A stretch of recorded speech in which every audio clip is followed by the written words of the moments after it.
In the deepest future, when every star has burned out and every black hole has evaporated, a single proton drifts through space colder than anything you can imagine. This particle has outlived galaxies, survived the death of time itself, and now witnesses something no human mind was meant to see. You are about to journey through 14 billion years of cosmic history, past the death of our sun, beyond the collision of galaxies, and into the final moments when the universe reaches its ultimate temperature, absolute zero. We will explore dying stars that rain diamonds, black holes that devour entire solar systems, and the quantum mechanics that could erase reality itself. Please like and subscribe to join this journey to the edge of existence. Prepare yourselves. We begin. Step outside tonight and look up at the stars twinkling above you. Every single point of light you see is burning through fuel it can never replace, racing toward its own death at speeds that would terrify you if you truly understood what was happening. The star nearest to us, our sun, consumes 4 million tons of itself every second, converting matter into energy through nuclear fusion deep in its core. Think of it like a massive campfire that burns 4 million cars worth of material every heartbeat, and you start to grasp the violence happening 93 million miles above your head. But here is what makes this truly unsettling. The light hitting your eyes right now left most of these stars years, decades, or centuries ago. You are literally seeing the past deaths of suns that might have already exploded into supernovas. Their final screams traveling through space toward Earth at 186,000 miles per second. The star Betelgeuse, visible as a red dot in the constellation Orion, could have detonated yesterday, and we would not know for another 548 years. Every star you see follows the same tragic pattern. They start as massive clouds of hydrogen gas that collapse under their own weight, heating up until nuclear fusion ignites in their cores. For millions or billions of years, they burn steadily, converting hydrogen into helium and releasing the energy that makes planets like Earth possible. But fusion creates heavier elements as waste products, and these heavier elements cannot fuel the nuclear fire. Iron builds up in the core like ash in a fireplace, and when enough iron accumulates, the fusion stops. When fusion stops, gravity wins. The star collapses in less than a second, then rebounds. In an explosion so violent, it outshines entire galaxies. The explosion throws elements like carbon, oxygen, and nitrogen across space, seeding future planets with the materials needed for life. But the star itself dies, leaving behind either a dense neutron star or a black hole that will never shine again. Our sun faces a different but equally final fate. In about 5 billion years, it will exhaust its hydrogen fuel and begin burning helium instead. This will cause it to expand into a red giant star, so large it will swallow Mercury, Venus, and possibly Earth. Even if our planet survives the expansion, the sun's surface will be only 5 million miles away, turning Earth into a molten ball of rock with surface temperatures reaching 2,000 degrees Fahrenheit. The largest stars burn the brightest and die the fastest, lasting only a few million years before exploding. Smaller stars like our sun burn for billions of years, but they too must eventually fade. The smallest stars, called red dwarfs, burn so slowly they could theoretically last for trillions of years. But even these cosmic misers cannot escape the fundamental problem of stellar death. But compared to what comes next, individual stellar death looks almost gentle. The universe is already dying around you, and the process started the moment it began expanding 13.8 billion years ago. Every day, space itself gets larger, stretching the distance between galaxies and cooling the cosmic temperature by tiny fractions of a degree. This expansion acts like opening a window in a heated room during winter, slowly but inevitably letting all the warmth escape into the infinite cold of space. Right now, the average temperature of empty space measures negative 454 degrees Fahrenheit, just 2.7 degrees above absolute zero. This might seem impossibly cold, but it represents the leftover heat from the Big Bang itself, called the cosmic microwave background radiation. Think of it as the fading embers of the universe's birth, still glowing weakly after nearly 14 billion years. Every second that passes, this background temperature drops as space expands and the ancient heat spreads across ever larger volumes. You can actually detect this cooling in your own home. Turn on an old television set and tune it to static between channels. About 1% of that visual snow comes from the cosmic microwave background radiation, the dying heat of creation itself hitting your antenna. You are literally watching the universe cool down in real time, photon by photon. The expansion of space affects everything, not just temperature. Galaxies that appear close together today will drift apart over cosmic time, their light shifting toward red wavelengths as they recede from us. This red shift happens because space itself stretches the light waves as they travel, like stretching a spring until it snaps.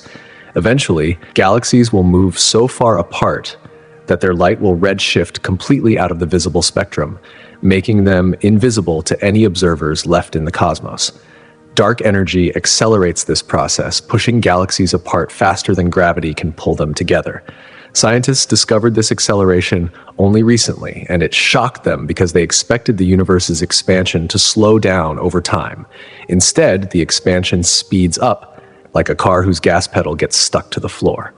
Dark energy makes up about 68% of everything in the universe, but we understand almost nothing about what it actually is or why it behaves this way.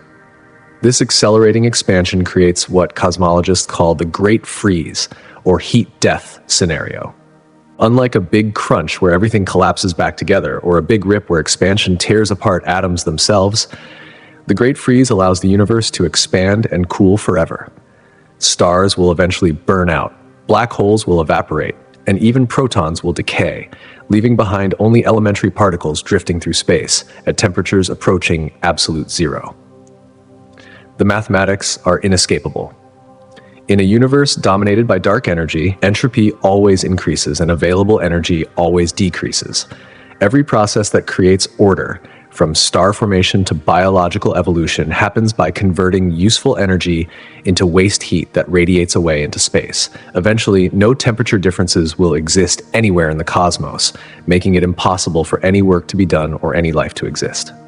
The cosmic microwave background currently glows at a temperature equivalent to negative 454 degrees Fahrenheit, but this will continue dropping as space expands.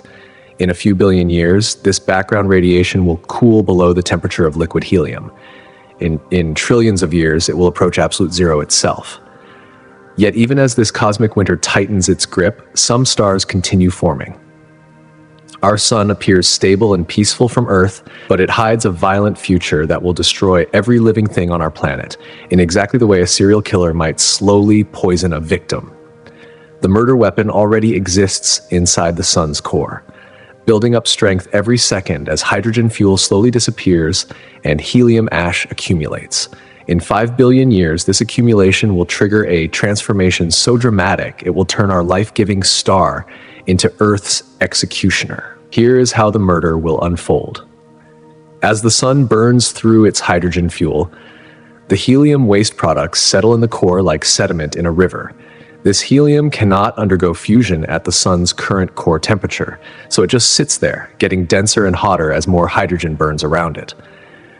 Think of it like pressure building up in a steam boiler with no release valve. Eventually, the pressure and temperature reach a critical point where helium fusion suddenly ignites in what astronomers call the helium flash. When helium fusion begins, the sun will start burning much hotter and brighter than it does today. The increased energy output will cause the sun's outer layers to expand dramatically, transforming it from a yellow dwarf star into a red giant hundreds of times larger than its current size. If you could somehow survive to witness this transformation, the sun would appear to grow from a small disk in the sky to a massive red orb covering 20 degrees of the horizon, roughly 40 times wider than the full moon appears today. The expanding sun will first swallow Mercury completely, vaporizing the innermost planet in a matter of days. Venus will disappear next, its thick atmosphere providing no protection against the approaching stellar furnace. Earth's fate depends on exactly how large the sun becomes during its red giant phase. But even the most optimistic scenarios spell doom for our planet. If Earth somehow avoids being swallowed entirely, it will experience surface temperatures exceeding 2,000 degrees Fahrenheit, hot enough to melt copper and boil away the oceans in minutes. The sun's surface during its red giant phase will sit only about 5 million miles from Earth compared to the current 93 million mile distance. This brings the stellar surface closer to Earth than Mercury orbits today. Imagine standing on a planet where the sun fills half the sky with roiling, burning plasma, and you begin to understand the hellscape Earth will become. But the sun's murder of Earth will not be quick. The expansion into a red giant happens over millions of years, giving any surviving observers plenty of time to watch their world slowly cook. The oceans will boil away first, filling the atmosphere with superheated steam. The steam will then escape to space, leaving behind a dry, airless rock. Surface temperatures will continue rising until even the most heat-resistant materials begin to melt and flow like lava rivers. Any life that somehow survived the initial ocean boiling would face another killer: the sun's increased ultraviolet and X-ray radiation output.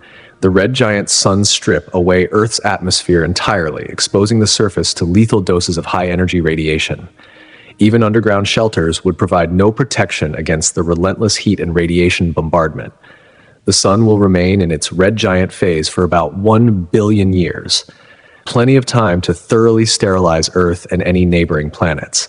During this phase, it will lose about 30% of its total mass through powerful stellar winds. But this mass loss will not save Earth from incineration. When the sun finally exhausts its helium fuel, it will collapse into a white dwarf star about the size of Earth, but with half the sun's current mass. The white dwarf will be incredibly hot initially, with surface temperatures exceeding 100,000 degrees Fahrenheit, but it will have no internal energy source left. Over trillions of years, it will slowly cool and fade, eventually becoming a cold, dark object called a black dwarf. But long before the sun reaches its white dwarf phase, something even more catastrophic awaits. Right now, across the universe, massive clouds of hydrogen gas collapse under their own gravity to form new stars at a rate of about 7 new suns every second. But this cosmic assembly line operates on borrowed time, and the shutdown date has already been calculated by astronomers who study the universe's inventory of star-making materials. In about 1 trillion years, the last star factory will close forever, leaving the cosmos to live off the stellar inventory already in stock. Star formation requires 2 essential ingredients: cold hydrogen gas and enough density for gravity to overcome the gas pressure trying to keep clouds expanded. Think of it like trying to squeeze a balloon until it pops, except the balloon fights back with gas pressure while gravity tries to compress it into a burning ball of nuclear fire. Early in the universe's history, hydrogen was abundant and cold, making star formation relatively easy. Entire galaxies blaze with the light of newly formed stars, creating what astronomers call the cosmic noon period about 10 billion years ago. But every new star removes hydrogen from the available supply, locking it up in nuclear fusion reactions that convert it into heavier elements. When massive stars explode as supernovas, they do return some material to space, but much of it consists of heavier elements like carbon, oxygen, and iron, rather than the pure hydrogen needed for efficient star formation. It is like a factory that consumes raw materials faster than its waste products can be recycled back into useful inputs. The universe currently contains enough hydrogen to keep making new stars for about 1 trillion years, but the rate of star formation has already dropped dramatically from its peak. Today's universe produces new stars at only 3% of the rate seen during cosmic noon. This decline happens because most of the easily accessible hydrogen has already been used up, and what remains is either locked inside existing stars or spread so thinly through space that gravity cannot compress it effectively. Red dwarf stars accelerate this process by hoarding hydrogen for trillions of years. Unlike massive stars that burn bright and die young, red dwarfs consume their fuels so slowly that once hydrogen gets locked inside one, it stays there for longer than the current age of the universe. Think of red dwarfs as cosmicizers who never spend their money, removing hydrogen from circulation for geological ages. Galaxy mergers temporarily boost star formation by compressing gas clouds and triggering new stellar births, but these mergers become increasingly rare as the universe expands and galaxies drift apart. The upcoming collision between our Milky Way and the Andromeda Galaxy in about 4.5 billion years will create a brief burst of new star formation, but it represents one of the last major merger events our local region will experience. Dark energy makes the situation worse by accelerating the expansion of space itself. As galaxies move farther apart, they lose the ability to share gas and materials through gravitational interactions. Eventually, each galaxy becomes an isolated island in an expanding ocean of empty space, forced to rely entirely on its own dwindling supply of star-forming materials. The most massive stars, which burn hottest and brightest, will disappear first from the cosmic inventory. These stellar giants live for only a few million years before exploding as supernovas, so the universe will stop producing them within the next few billion years as the available hydrogen supply dwindles. Medium-sized stars like our Sun will continue forming for hundreds of billions of years, but they too will eventually become impossible to create.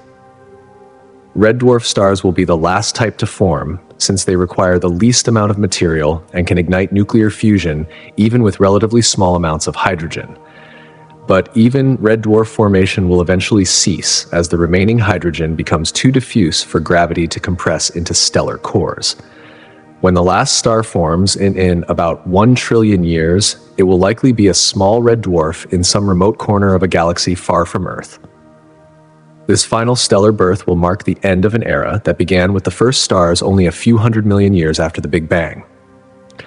After that moment, the universe will contain only the stars already burning, slowly consuming their fuel while no new replacements appear.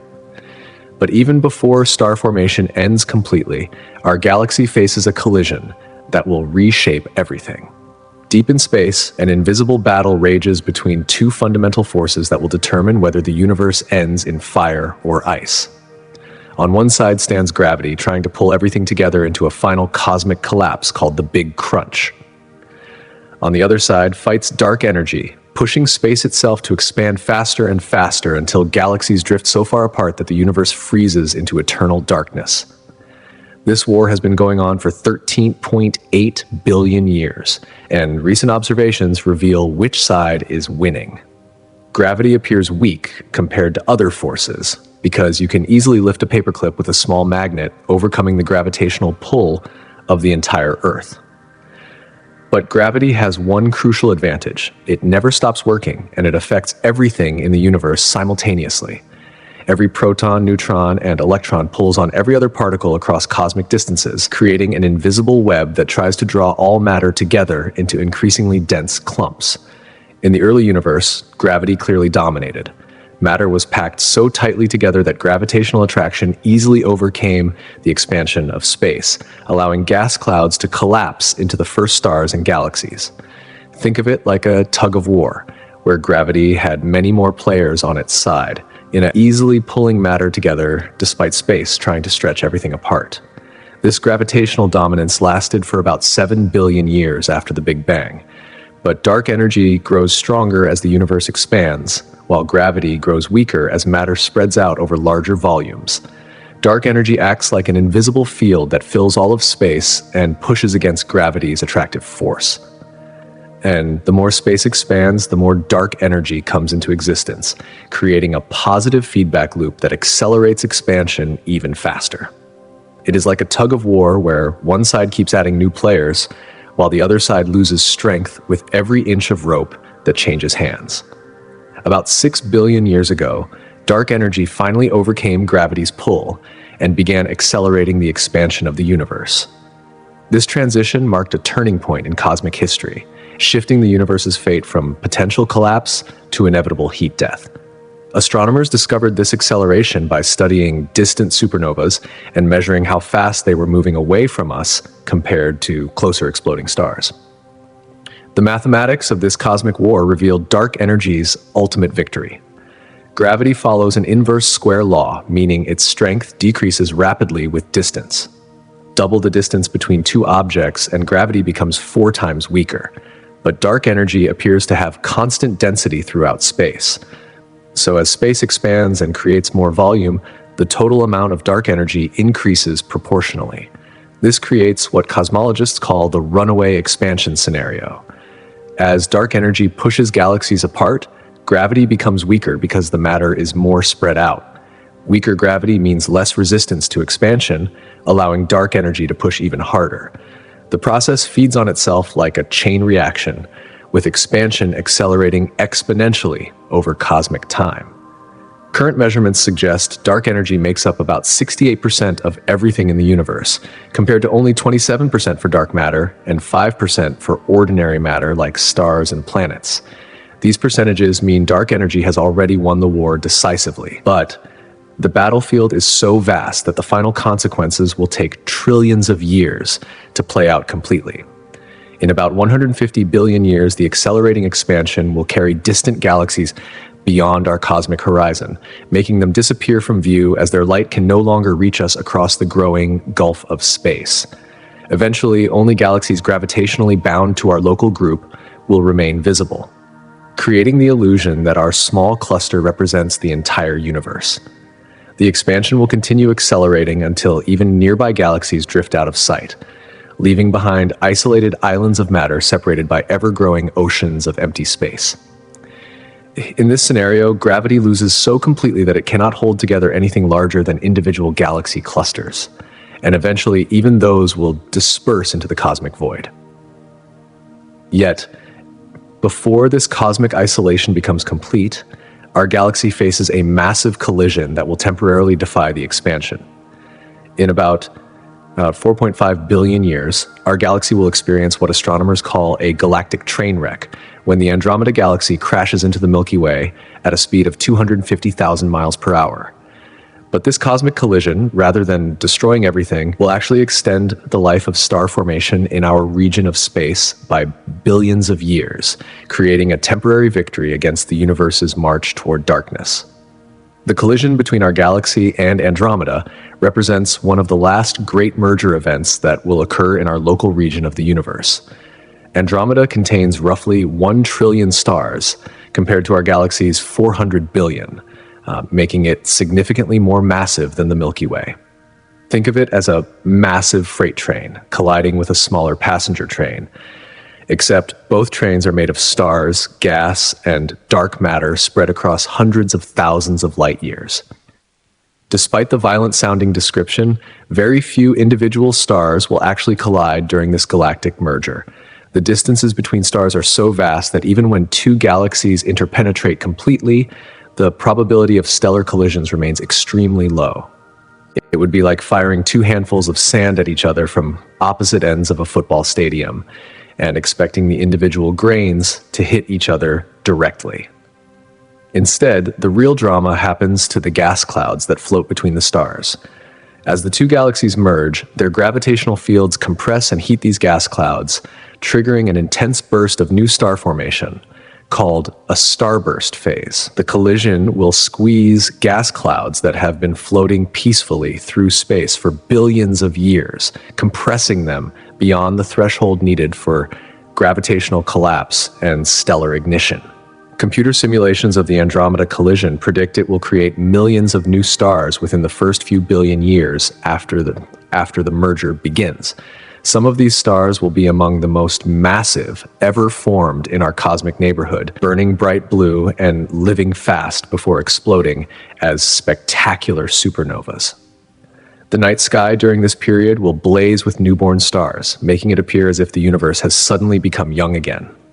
The merger will also disrupt the supermassive black holes at the centers of both galaxies, sending them spiraling toward each other in a cosmic dance that will last for millions of years.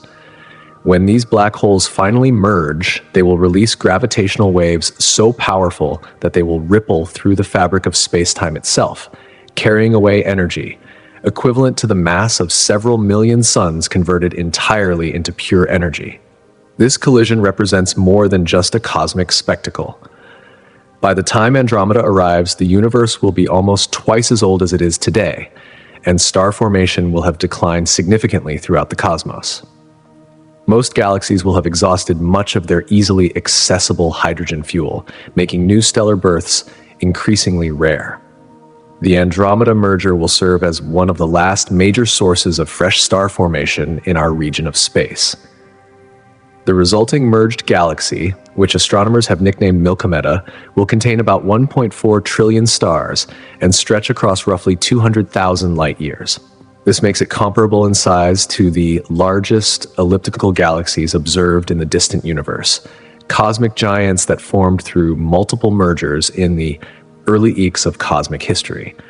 More importantly, the merger will mix together the remaining gas supplies of both galaxies, creating new reservoirs of star-forming material that would otherwise remain separated and diluted. Think of it like combining two partially empty fuel tanks to create one fuller tank that can keep an engine running longer than either tank could manage alone. The increased gravitational pull of the merged galaxy will also help it retain gas that might otherwise be lost to the expanding universe. Smaller galaxies lose their gas over time as stellar winds and supernova explosions blow material out into intergalactic space, but larger galaxies can hold on to their gas more effectively, extending their ability to form new stars. But even this galactic merger cannot change the fundamental trajectory of cosmic evolution. When the last star burns out and the final planet freezes into a ball of ice, black holes will remain as the only active objects in a universe growing colder and emptier with each passing eon. These cosmic monsters, born from the gravitational collapse of massive stars, possess the ability to survive conditions that destroy everything else, making them the universe's ultimate survivors in a cosmos destined for heat death. A black hole forms when a star, at least 25 times more massive than our sun, runs out of nuclear fuel and collapses under its own gravity in less than 1 second. The collapse is so violent and complete that it creates a region of space where gravity becomes strong enough to trap light itself. Think of it as a cosmic pit so deep that nothing, not even the fastest thing in the universe, can climb back out once it falls past the point of no return called the event horizon. The mathematics describing black holes reveal why they survive everything else in the universe. Unlike stars, which depend on nuclear fusion to fight against gravitational collapse, black holes have already completed their collapse and reached a stable equilibrium. They do not burn fuel to generate heat or depend on any external energy source to maintain their existence. They simply warp space and time around themselves so severely that they become permanent features of the cosmic landscape. Black holes grow stronger by consuming matter that falls into them, converting mass directly into gravitational energy according to Einstein's equation E equals mc squared. When matter crosses the event horizon, it adds to the black hole's mass and increases its gravitational pull, making it even better at capturing more material. This creates a positive feedback loop that allows black holes to grow larger and more powerful over cosmic timescales. The largest black holes, called supermassive black holes, lurk at the centers of most galaxies and contain millions or billions of times more mass than our sun, compressed into regions smaller than our solar system. The supermassive black hole at the center of our galaxy, called Sagittarius A, contains about 4 million solar masses within a diameter of only 17 million miles. If you could somehow replace our sun with this black hole, its event horizon would fit comfortably within the orbit of Mercury. As the universe expands and cools, black holes will gradually consume everything within their gravitational reach. Dead stars, planets, asteroids, and gas clouds will slowly spiral into these cosmic vacuum cleaners over periods lasting quadrillions of years. Even objects that start very far from a black hole will eventually fall in, because the expansion of space cannot overcome gravity within the local gravitational influence of massive objects. The feeding process happens slowly but inexorably. Matter spiraling into a black hole first forms an accretion disk, where friction heats the material to millions of degrees and causes it to glow brightly before disappearing forever beyond the event horizon. During the universe's black hole era, these accretion disks will provide the only sources of light and heat in an otherwise cold and empty cosmos. Black holes also merge with each other when their host galaxies collide, creating even larger and more powerful gravitational monsters. The merger process releases enormous amounts of energy in the form of gravitational waves, ripples in space-time itself that travel at the speed of light.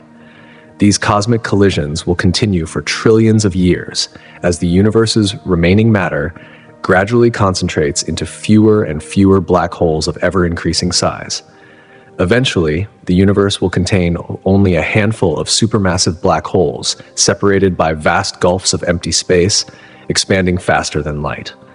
These final survivors will drift apart as space continues expanding, becoming isolated islands of extreme gravity in an ocean of nothingness. Each black hole will sit alone in its own cosmic horizon, unable to interact with or even detect the existence of the others. But even these ultimate survivors face their own inevitable doom, because quantum mechanics has discovered a fatal flaw in their seemingly perfect defenses.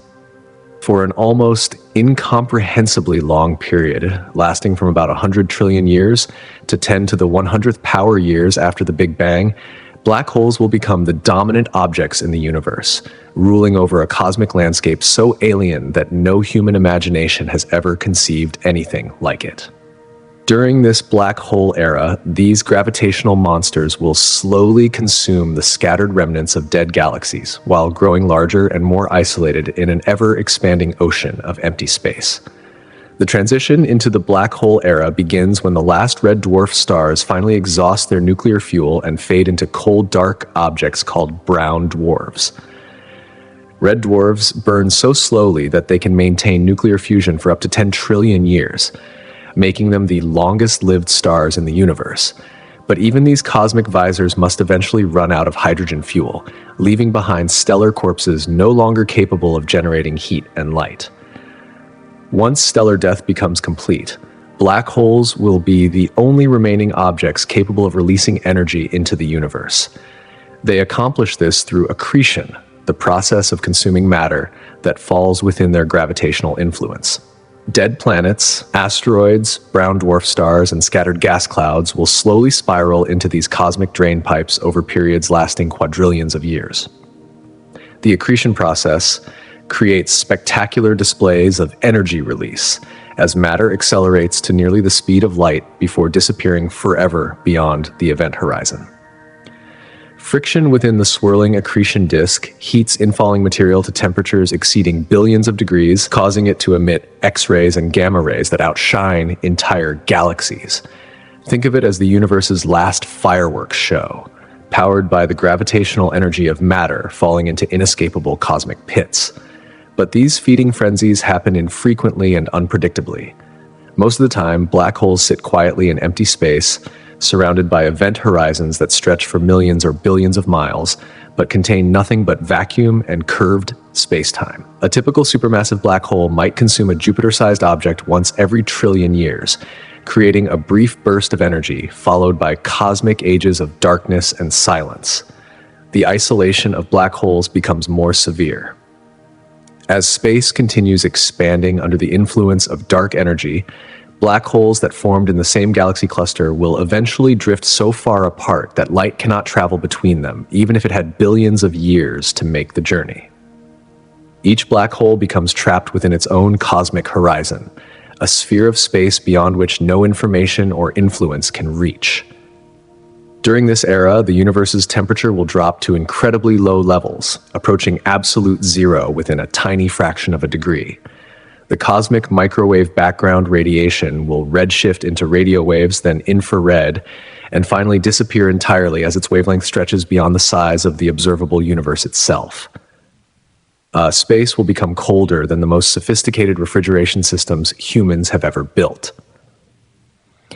Black holes during this period will range in size from stellar mass objects containing only a few times the mass of our Sun to supermassive giants containing hundreds of billions of solar masses.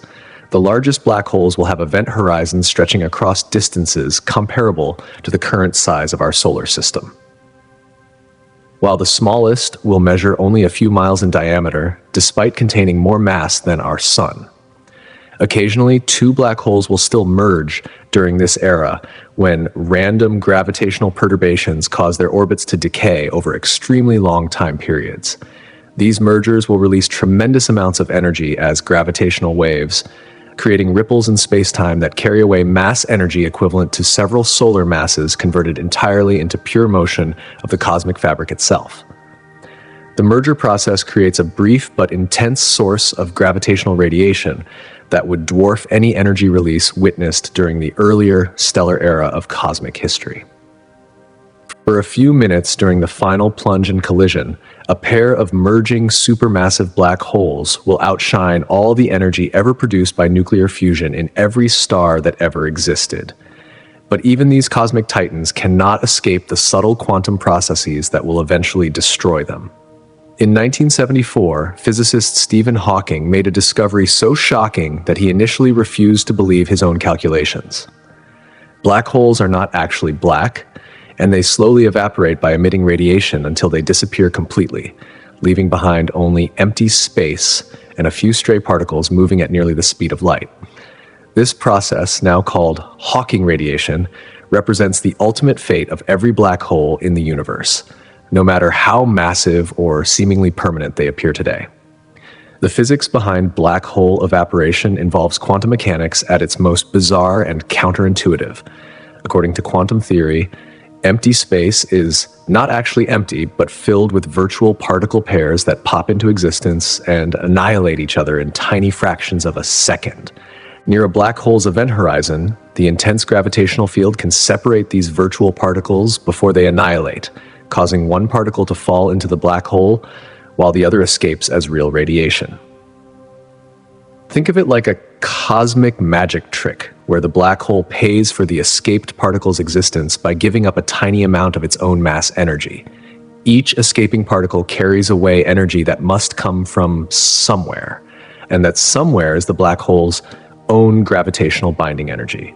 Over time, this steady leak of energy causes the black hole to shrink, making its event horizon smaller and its gravitational field weaker.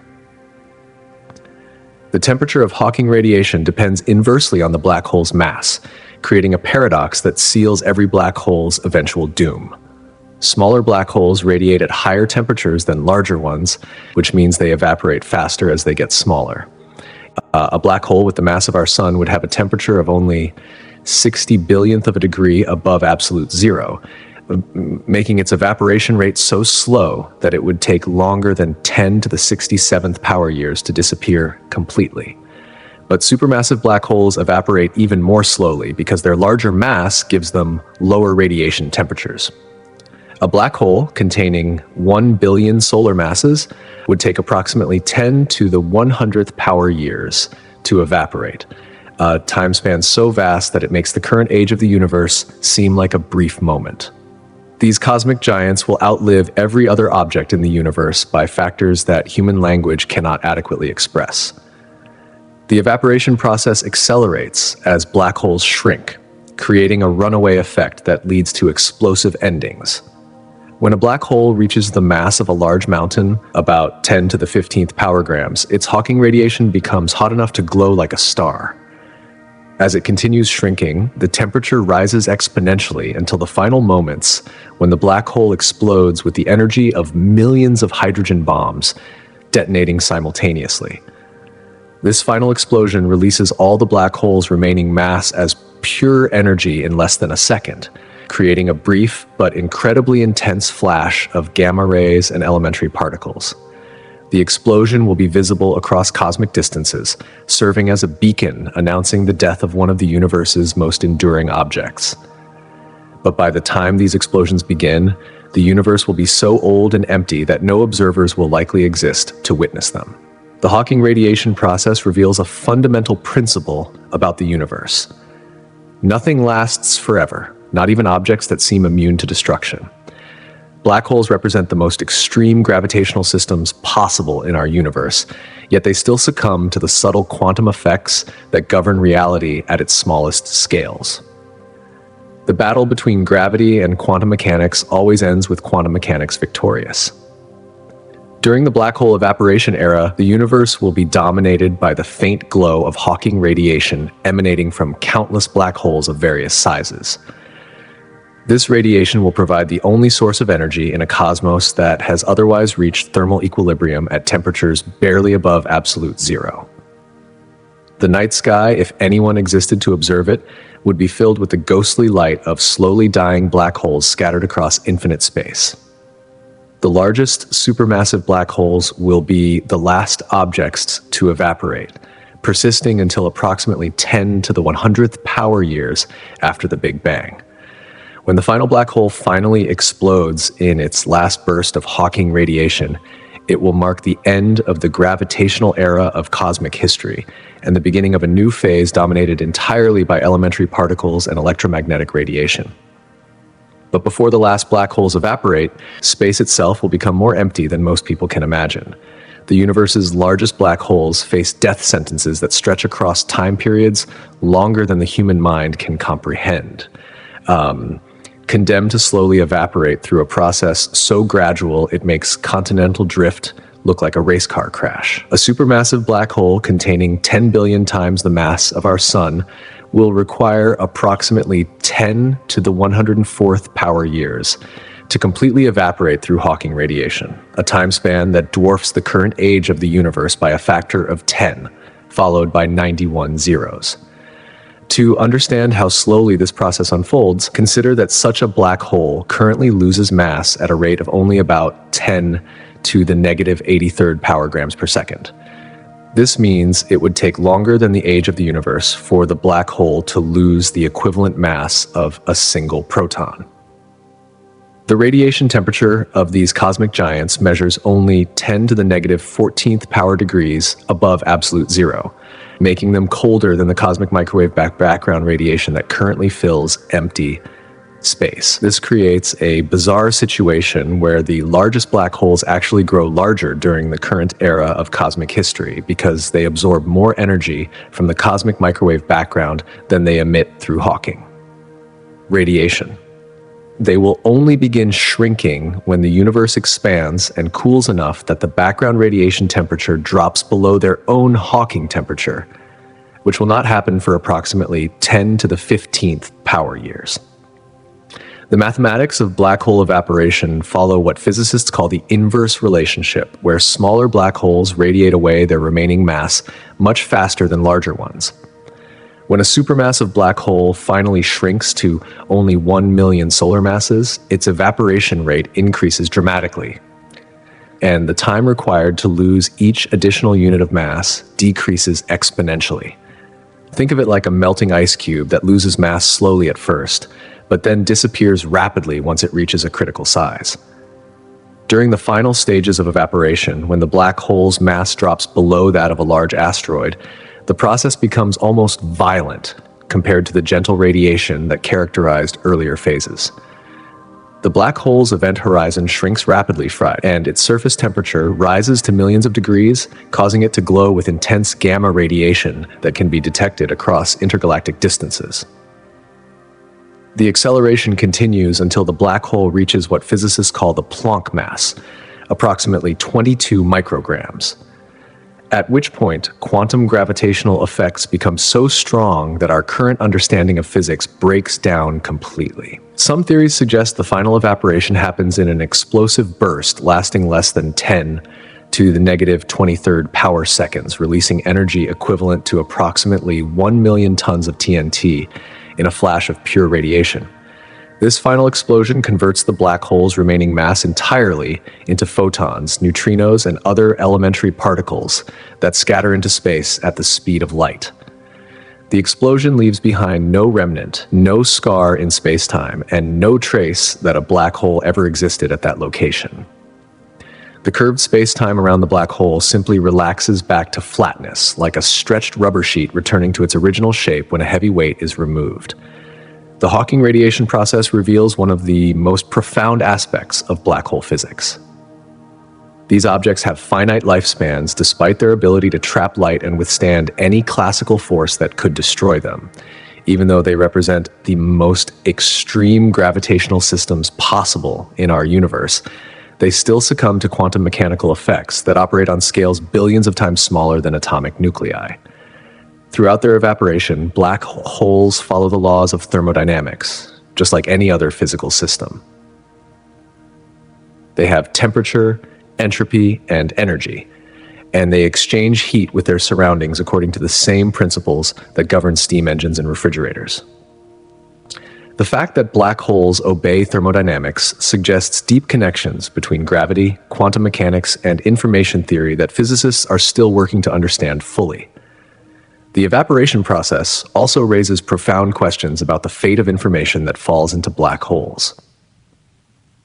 According to quantum mechanics, information cannot be destroyed, but Hawking radiation appears to carry away only thermal energy with no memory of what originally fell into the black hole. This creates what physicists call the information paradox, one of the most important unsolved problems in theoretical physics. As the universe's black holes slowly evaporate over cosmic timescales, they will release vast amounts of energy back into space in the form of elementary particles and radiation. This energy release represents the final recycling of matter that was locked away inside black holes for periods exceeding the current age of the universe by countless orders of magnitude. When the last supermassive black hole finally evaporates, it will mark the end of the gravitational dominance that has shaped cosmic evolution since the formation of the first stars. After the final black hole evaporates in a burst of Hawking radiation, roughly 10 to the 100th power years from now, the universe will enter a phase so empty and cold that it defies human comprehension. Space will contain only scattered elementary particles, photons, and neutrinos, drifting through an expanding void. A temperature is so close to absolute zero that the difference becomes meaningless on any scale we can understand. The particle density during this era will drop to approximately 1 electron per volume of space, larger than our current observable universe. Think of it as having a single grain of sand scattered somewhere within a sphere the size of Earth. Except the sphere is actually much larger and the grain of sand is much smaller. The vast majority of space will contain literally nothing except the geometric properties of space-time itself, stretched thinner and thinner by the relentless expansion driven by dark energy. These remaining particles will be the final products of black hole evaporation. Photons with wavelengths longer than galaxies, electrons and positrons moving at relativistic speeds, and neutrinos that barely interact with anything, even when the universe was dense with matter. The photons will continue redshifting as space expands, their wavelengths growing longer until they become indistinguishable from the quantum fluctuations of empty space itself. The temperature of the universe during this phase will approach absolute zero so closely that measuring the difference would require scientific notation with hundreds of zeros in the denominator. The cosmic microwave background radiation will have red-shifted completely out of existence. Its energy diluted across such vast volumes of space that individual photons will be separated by distances measured in light years rather than millimeters. Even the concept of temperature becomes problematic when matter is distributed so sparsely that particles might travel for billions of years without encountering anything else. Temperature measures the average kinetic energy of particles in a system, but when particles are isolated by cosmic distances, they form no meaningful system to have a collective temperature. Each particle essentially exists in its own private universe, carrying whatever energy it possessed when the last black hole gave it birth.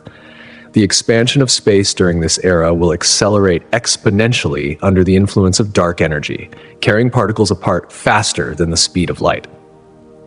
This does not violate relativity because the particles themselves are not moving through space faster than light. Instead, space itself expands between them at superluminal rates. Think of it like dots drawn on a balloon that move apart when the balloon inflates. Even though the dots themselves are not moving across the balloon's surface, this expansion creates what cosmologists call the decider phase. Named after the Dutch physicist Willem de Sider, who first described this type of exponentially expanding space-time. In a decider universe, any 2 points separate exponentially with time, causing the observable universe from any given location to shrink rather than grow. Eventually, the cosmic horizon will contract so much that an observer could see only a tiny fraction of what is actually out there. The few remaining particles will become causally disconnected from each other, meaning that no information or influence can travel between them even given infinite time. Each particle will exist within its own shrinking sphere of causal influence, beyond which the expansion of space prevents any contact with the rest of the universe. This creates the ultimate isolation, where each surviving remnant of matter becomes a universe unto itself. During this phase, the concept of cosmic time itself begins to lose meaning because there are no processes occurring that could serve as universal clocks. The particles drift through space in straight lines, neither interacting with each other nor undergoing any changes that would mark the passage of time. An outside observer, if one could exist, would see a static universe where nothing happens and nothing changes, even though time continues to pass. The exponential expansion driven by dark energy will continue indefinitely, making space emptier and emptier without limit. The density of matter and energy will approach zero asymptotically, meaning it gets arbitrarily close to zero, but never quite reaches it mathematically. In practical terms, the universe becomes indistinguishable from complete emptiness, while still containing a few scattered particles separated by unimaginable distances. But even in this seemingly eternal emptiness, quantum mechanics suggests that the universe might still hold surprises. For decades, physicists assumed that protons, the positively charged particles in atomic nuclei, were perfectly stable and would last forever, making them the ultimate survivors in a universe destined for heat death. But cutting-edge theories in particle physics suggest that protons may actually decay into lighter particles over time periods, so vast they make the current age of the universe seem like a fleeting moment, with half-lives potentially reaching 10 to the 34th power years. The discovery that protons might be mortal comes from grand unified theories, which attempt to unify the electromagnetic, weak nuclear, and strong nuclear forces into a single mathematical framework.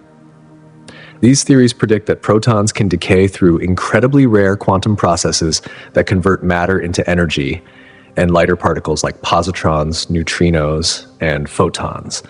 Think of it as the ultimate expression of Einstein's famous equation E equals mc squared, where even the most stable particles eventually surrender their mass to become pure energy. Experimental physicists have spent decades searching for evidence of proton decay in massive underground detectors, filled with thousands of tons of ultra-pure water, surrounded by sensitive instruments capable of detecting the faintest flashes of light. These experiments must be conducted deep underground to shield them from cosmic rays and other sources of interference that could mimic the signal of a decaying proton. So far, no experiment has definitively observed proton decay, which means that if protons do to decay, their half-life must exceed 10 to the 34th power years. This number is so large that it strains human comprehension. If you started with 10 to the 80 power protons, roughly the number of protons in the observable universe, you would have to wait 10 to the 34th power years before half of them decayed into other particles. The implications of proton decay for the far future of the universe are profound and disturbing. If protons are indeed unstable, then even after all the stars burn out and all the black holes evaporate, the remaining matter in the universe will continue to disappear as protons spontaneously convert themselves into radiation and lighter particles that may themselves be unstable. This process would unfold over timescales that make the evaporation of supermassive black holes look rapid by comparison. Long after the last black hole has disappeared in a final burst of Hawking radiation, scattered protons throughout the universe will continue their slow decay, each one representing a microscopic candle flame gradually extinguishing itself in the cosmic darkness. The decay process happens randomly for individual protons, following the same statistical rules that govern radioactive decay in elements like uranium and carbon-14. You cannot predict when any specific proton will decay, but you can calculate the probability that a given proton will survive for any particular length of time. Most protons will persist far longer than the current age of the universe, but a few unlucky ones will decay much sooner. When a proton decays, it typically produces a positron and a neutral pion, which immediately decays further into two gamma-ray photons. The positron will eventually encounter one of the universe's scattered electrons and annihilate in a flash of pure energy, adding to the thin bath of radiation that fills otherwise empty space. This represents the final conversion of matter into energy, completing a process that began with hydrogen fusion in the first stars. Different grand unified theories predict different proton lifetimes, ranging from about 10 to the 34th power years to 10 to the 40th power years, or even longer. The uncertainty reflects our incomplete understanding of physics at the energy scales where grand unification occurs. Energy is so high that they existed only during the first tiny fraction of a second after the Big Bang. If protons decay with the shorter predicted lifetimes, they will dominate the energy budget of the far future universe, providing more total energy released than the evaporation of all black holes combined. The universe will glow faintly with the light of proton decay for time periods exceeding the black hole era by many orders of magnitude. The possibility of proton decay also raises questions about the fundamental nature of matter and energy conservation. If protons can decay, then the matter that makes up stars, planets, and living beings is not permanent, but merely borrowed from the quantum vacuum for cosmically brief periods before returning to energy and massless particles. But even if protons prove mortal, one particle has already survived everything the universe could throw at it. In the unimaginably distant future, when the universe contains only scattered elementary particles separated by distances larger than today's observable cosmos, a single proton drifts through space, experiencing time in ways that would seem impossible to any human consciousness. This particle, potentially the last surviving piece of ordinary matter in existence, witnesses the universe's approach to absolute zero while existing in a state of near-perfect isolation that transforms the very nature of temporal experience. From the proton's perspective, if we could somehow imagine it having one-time passes normally, according to the laws of special relativity, the particle continues its straight-line motion through space at whatever velocity it acquired when the last black hole evaporated, neither speeding up nor slowing down because no forces act upon it in the vast emptiness. Its internal quantum properties, such as spin and electric charge, remain unchanged and unchanging across cosmic eons that dwarf the current age of the universe. But the proton's relationship to the rest of the universe undergoes a profound transformation as space continues expanding exponentially under the influence of dark energy. Objects that were once within the proton's cosmic horizon gradually disappear beyond it as space stretches faster than light can travel between them. The observable universe from the proton's reference frame shrinks rather than grows, eventually containing only itself and whatever quantum vacuum fluctuations occur in its immediate vicinity. This isolation creates a unique situation where the proton becomes causally disconnected from every other particle in the universe. No information can reach it from distant regions of space, and no influence it could hypothetically exert can affect anything beyond its shrinking sphere of causal influence. The proton essentially exists in its own private universe, with an event horizon that contracts over time rather than expanding like the event horizons around black holes. The temperature of space around the proton approaches absolute zero so closely that thermal effects become negligible compared to quantum mechanical fluctuations.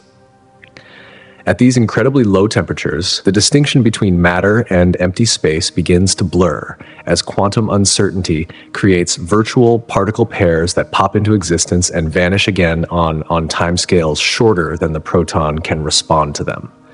From the perspective of an outside observer, if one could somehow exist in this far future era, the proton appears to move through space at constant velocity while the universe expands around it. But the concept of an outside observer becomes meaningless when the expansion has carried all other reference points beyond the cosmic horizon. The proton becomes the sole occupant of its own observable universe, defining its own reference frame for space and time. The proton's quantum properties remain stable throughout this cosmic isolation because they depend only on fundamental physical constants that do not change with time or location. Its electric charge, mass, and spin angular momentum maintain their values regardless of how empty space becomes around it. These properties represent some of the most permanent features of our universe, more enduring than stars, galaxies, or even the supermassive holes that once dominated cosmic evolution. But the proton does experience one form of change, the continuous red shifting of any electromagnetic radiation in its vicinity.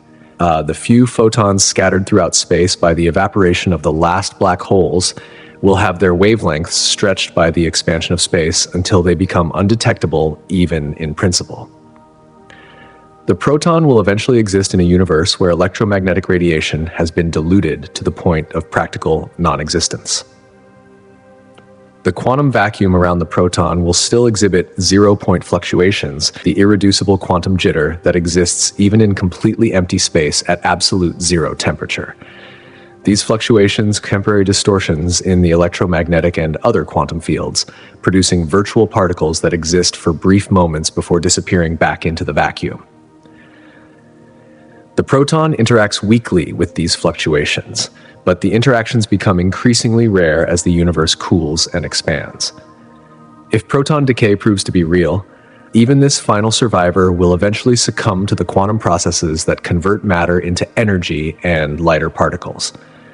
The decay would happen randomly, following statistical laws that make it impossible to predict when any individual proton will disappear. The final proton in the universe could decay tomorrow or persist for time periods exceeding 10 to the 34th power years. When that final proton finally decays, it will mark the end of ordinary matter in the universe, converting the last remnant of the atomic nuclei that once powered stars into a few particles and photons that will continue drifting through ever-expanding space. The universe will have completed its transformation from a cosmos filled with structure and complexity to one containing only the most elementary forms of energy and matter. Yet, even this transition might not represent the absolute end of cosmic evolution. Hidden within the quantum mechanical foundations of reality lurks a process so terrifying that it could instantly annihilate the entire universe without warning, transforming every atom, every black hole, and every particle into pure energy in a catastrophe that would propagate at the speed of light. This process, called false vacuum decay, depends on quantum tunneling, the bizarre ability of particles to pass through energy barriers that should be impossible to cross, according to classical physics. Our universe might currently exist in what physicists call a false vacuum state, like a ball balanced on top of a hill rather than resting safely in the valley below. The ball appears stable as long as nothing disturbs it, but the slightest push could send it rolling down to a lower energy state, releasing enormous amounts of energy in the process. If our universe occupies such a false vacuum, quantum tunneling could spontaneously trigger the transition to a true vacuum state with devastating consequences. Quantum tunneling allows particles to penetrate energy barriers by borrowing energy from quantum uncertainty and paying it back so quickly that the transaction remains hidden from direct observation. Think of it as nature's ultimate loan shark operation, where particles can temporarily violate energy conservation as long as they restore the balance within time periods shorter than the Heisenberg uncertainty principle allows anyone to detect the violation. In the context of vacuum decay, quantum tunneling permits the creation of a small bubble of true vacuum within our false vacuum universe. This bubble would initially be microscopic, but once formed, it would expand at the speed of light because the true vacuum has lower energy than the false vacuum. The expanding bubble would convert everything it touches into the new vacuum state, fundamentally altering the laws of physics and destroying all existing matter and energy structures. The bubble's expansion would be completely unstoppable once it began, because nothing can travel faster than the speed of light to outrun it or send warning signals ahead of its arrival. From inside our false vacuum universe, the bubble would be invisible and undetectable until the instant it arrived. At which point everything would be transformed or destroyed so quickly that no conscious observer could even perceive what was happening. The probability of false vacuum decay depends on the detailed structure of the quantum fields that fill space, particularly the Higgs field that gives mass to elementary particles. Current measurements of the Higgs boson's mass suggest that our vacuum might indeed be metastable rather than absolutely stable, meaning it could decay, but with the probability so low that the average waiting time exceeds the age of the universe by many orders of magnitude. Calculations suggest that if our vacuum is false, the typical timescale for spontaneous decay through quantum tunneling might be around 10 to the 100 power years or longer. This makes false vacuum decay a negligible threat compared to other cosmic processes like proton decay or black hole evaporation, but it introduces an element of fundamental uncertainty into the universe's ultimate fate that cannot be eliminated through better measurements or more sophisticated theories. The energy release during false vacuum decay would dwarf any other process in the known universe. When the false vacuum converts to true vacuum, the energy difference appears as radiation and particles with such enormous energies that they would instantly vaporize anything resembling ordinary matter.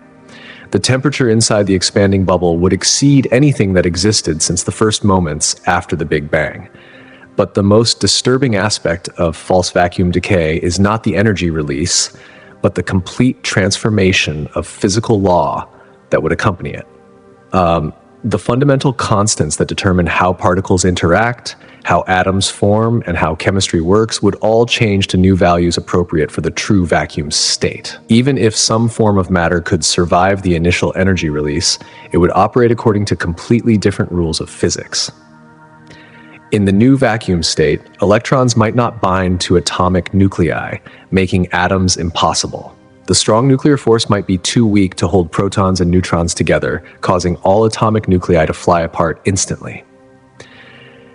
Even more fundamentally, the new vacuum might not permit the existence of stable matter at all, leaving only radiation and exotic particles that cannot form complex structures.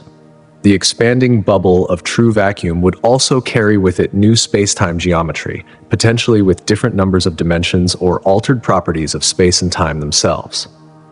The interior of the bubble might operate according to physics so alien that concepts like causality, locality, and even existence itself could take on completely different meanings. Despite these terrifying possibilities, false vacuum decay remains highly speculative because we do not yet understand quantum field theory well enough to calculate the relevant probabilities with confidence. The metastability of our vacuum depends on physics at energy scales far beyond what we can test directly with particle accelerators, forcing us to rely on theoretical extrapolations that could be completely wrong. More importantly, even if our vacuum is false, the timescales involved are so vast that false vacuum decay poses no practical threat to anything we care about. The sun will exhaust its nuclear fuel, the Milky Way will collide with Andromeda, and even the largest black holes will evaporate long before quantum tunneling becomes likely to end the universe. But in the impossibly distant future, when all other processes have run their course, false vacuum decay might represent the universe's final surprise. In the far future universe, when temperatures have dropped to within a tiny fraction of absolute zero, and space has expanded to incredible emptiness, the very concept of stable matter begins to break down, as quantum mechanical effects that are normally negligible become the dominant forces shaping reality. Even the most fundamental particles, which have remained unchanged since the first moments after the Big Bang, may find themselves subject to decay processes that transform them into pure energy or exotic forms of matter that follow completely different physical laws. The instability of matter in the far future arises from several interconnected quantum mechanical processes that operate on vastly different timescales, but all point toward the same ultimate conclusion. Nothing lasts forever, not even the protons and electrons that make up ordinary atoms. Grand unified theories predict that protons will eventually decay into lighter particles through processes involving the conversion of quarks into leptons, transforming the building blocks of atomic nuclei into bursts of energy and exotic particles. But proton decay represents only one pathway by which matter can become unstable in the cosmic future. Even if protons prove to be perfectly stable against decay, they still face destruction through other quantum mechanical processes that become increasingly important as the universe cools and expands. Virtual particle fluctuations in the quantum vacuum can occasionally produce real particle-antiparticle pairs that materialize near isolated protons, and when antimatter encounters ordinary matter, both annihilate completely into pure electromagnetic radiation. The probability of such matter-antimatter annihilation events remains incredibly small under current conditions because the universe contains very little antimatter compared to ordinary matter. But in the far future, When matter becomes so dilute that individual particles are separated by distances larger than galaxies, even these rare quantum fluctuations can become significant over the vast timescales involved. Temperature fluctuations also threaten the stability of matter in unexpected ways.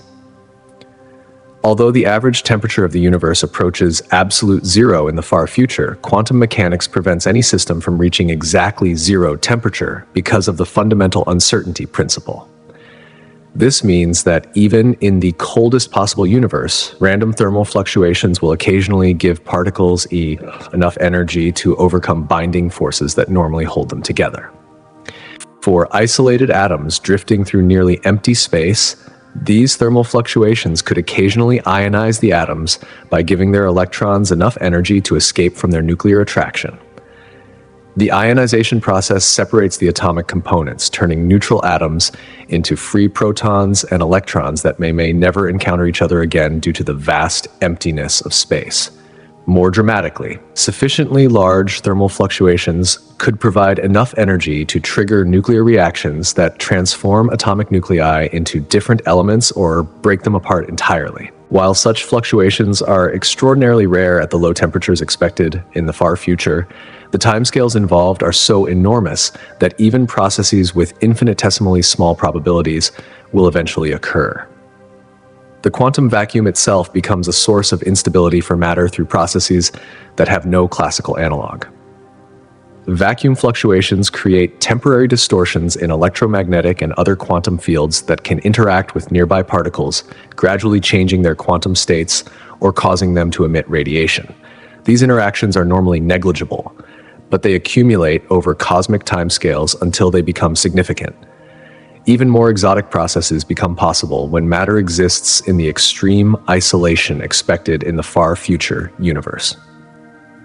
Quantum tunneling allows particles to spontaneously change their internal structure without external cause, potentially converting protons into neutrons or transforming electrons into neutrinos through processes that violate conservation laws over short time periods while preserving them on average. The expansion of space itself contributes to matter instability by stretching the quantum fields that mediate interactions between particles. As space expands, the virtual particles that normally provide the forces holding matter together become increasingly redshifted and diluted, weakening the bonds that keep atomic nuclei intact and electrons bound to atoms. String theory and other advanced physical theories suggest even more exotic forms of matter instability that could become relevant in the far future. If our universe has more than the 3 spatial dimensions we observe directly, matter might be able to tunnel into these extra dimensions and disappear from our observable reality entirely. Such processes would make particles vanish without leaving behind any detectable decay products. The mathematical description of matter instability in the far future requires sophisticated techniques from quantum field theory and statistical mechanics that push the boundaries of current theoretical physics.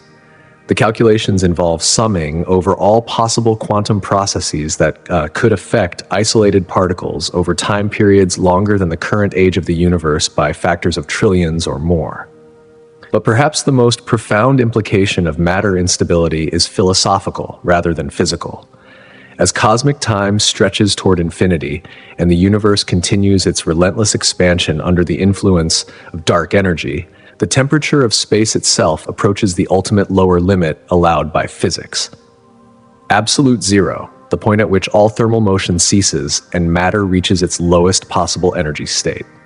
But quantum mechanics ensures that the universe can never quite reach this perfect coldness, leaving behind a final temperature that hovers just above zero by the smallest possible amount allowed by the fundamental laws of nature. Currently, the cosmic microwave background radiation gives space an average temperature of negative 454.76 degrees Fahrenheit or 2.7 degrees above absolute zero on the Kelvin scale. This represents the cooled remnant of the Big Bang's initial heat stretched and diluted by nearly 14 billion years of cosmic expansion. As space continues expanding, this background radiation will redshift to longer and longer wavelengths while its temperature drops correspondingly. The mathematics of cosmological cooling follow a simple but inexorable pattern. As the universe doubles in size, its temperature drops by half. Since dark energy drives exponential expansion, the cooling also follows an exponential curve toward absolute zero. In principle, this process could continue forever, with the temperature approaching zero asymptotically, but never quite reaching it, like a mathematical limit that can be approached arbitrarily closely but never achieved. But quantum mechanics imposes a fundamental lower limit on how cold the universe can become. Even at absolute zero temperature, quantum systems retain what physicists call zero-point energy, the irreducible minimum energy that exists due to the Heisenberg uncertainty principle. This zero-point energy manifests as persistent quantum fluctuations in all fields, creating a form of activity that cannot be eliminated no matter how cold space becomes. These quantum fluctuations mean that even empty space at absolute zero temperature still contains virtual particle pairs popping into existence and disappearing again on timescales shorter than the uncertainty principle allows direct observation. The energy associated with these fluctuations sets a lower bound on the universe's temperature that cannot be reduced further, no matter how much space expands or how much time passes. The final temperature of the universe will be determined by the balance between the cooling effects of cosmic expansion and the heating effects of quantum vacuum fluctuations. Current calculations suggest this equilibrium temperature will be incredibly small, perhaps 10 to the negative 30th power degrees above absolute zero, but still greater than zero by a measurable amount that reflects the fundamental graininess of quantum reality. At these ultimate low temperatures, the distinction between matter and empty space begins to blur because thermal energy becomes negligible compared to quantum mechanical effects. Particles will move so slowly that their quantum wave properties become more important than their classical particle properties, creating a universe where matter behaves more like slowly evolving quantum fields than discrete objects moving through space. The approach to absolute zero will happen gradually over time, scales that dwarf all other cosmic processes. Even after the last black holes evaporate and the last protons decay, the universe will continue cooling as space expands and dilutes the remaining energy. The cooling process will slow down as the temperature approaches its quantum mechanical limit, taking longer and longer to remove each additional increment of thermal energy. This ultimate cooling creates conditions unlike anything that has ever existed in the universe's history. During the hot, dense, early moments after the Big Bang, thermal energy dominated all other forms of energy and drove rapid changes in the structure of space and time. In the final cold phase, quantum vacuum energy will dominate, creating a static universe where virtually nothing happens, and time itself becomes almost meaningless. The few particles that remain at these ultimate low temperatures will exist in their quantum mechanical ground states, the lowest energy configurations allowed by the laws of physics. They will drift through space in perfectly straight lines because no thermal agitation exists to disturb their motion, and they will remain in these states indefinitely unless disturbed by rare quantum fluctuations. Paradoxically, the approach to absolute zero represents both the universe's death and its most stable possible state. All the complex structures that characterize our current universe, from stars and galaxies to planets in life, depend on temperature differences that drive energy flows and enable change. When these temperature differences disappear, no further evolution becomes possible, but the resulting state achieves a kind of eternal stability that earlier, more dynamic phases of cosmic history could never maintain. The quantum vacuum fluctuations that prevent the universe from reaching exactly absolute zero also ensure that some form of activity will persist forever, even if at levels so subtle that they would be undetectable by any conceivable measurement device. These fluctuations represent the universe's final heartbeat, a quantum mechanical pulse that will continue as long as space and time exist. But this seemingly eternal stability might still face one final challenge that could transform everything we think we know about the cosmos. Deep within the quantum structure of empty space lurks a possibility so catastrophic that it could instantly rewrite the fundamental laws of physics across the entire universe, transforming every particle, every force, and every constant of nature into something completely alien.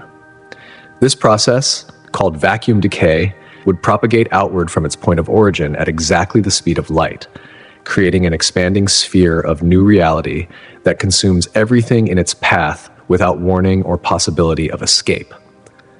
The threat arises from the possibility that our universe currently exists in what physicists call a metastable vacuum state, similar to water that has been supercooled below its freezing point but hasn't yet crystallized into ice.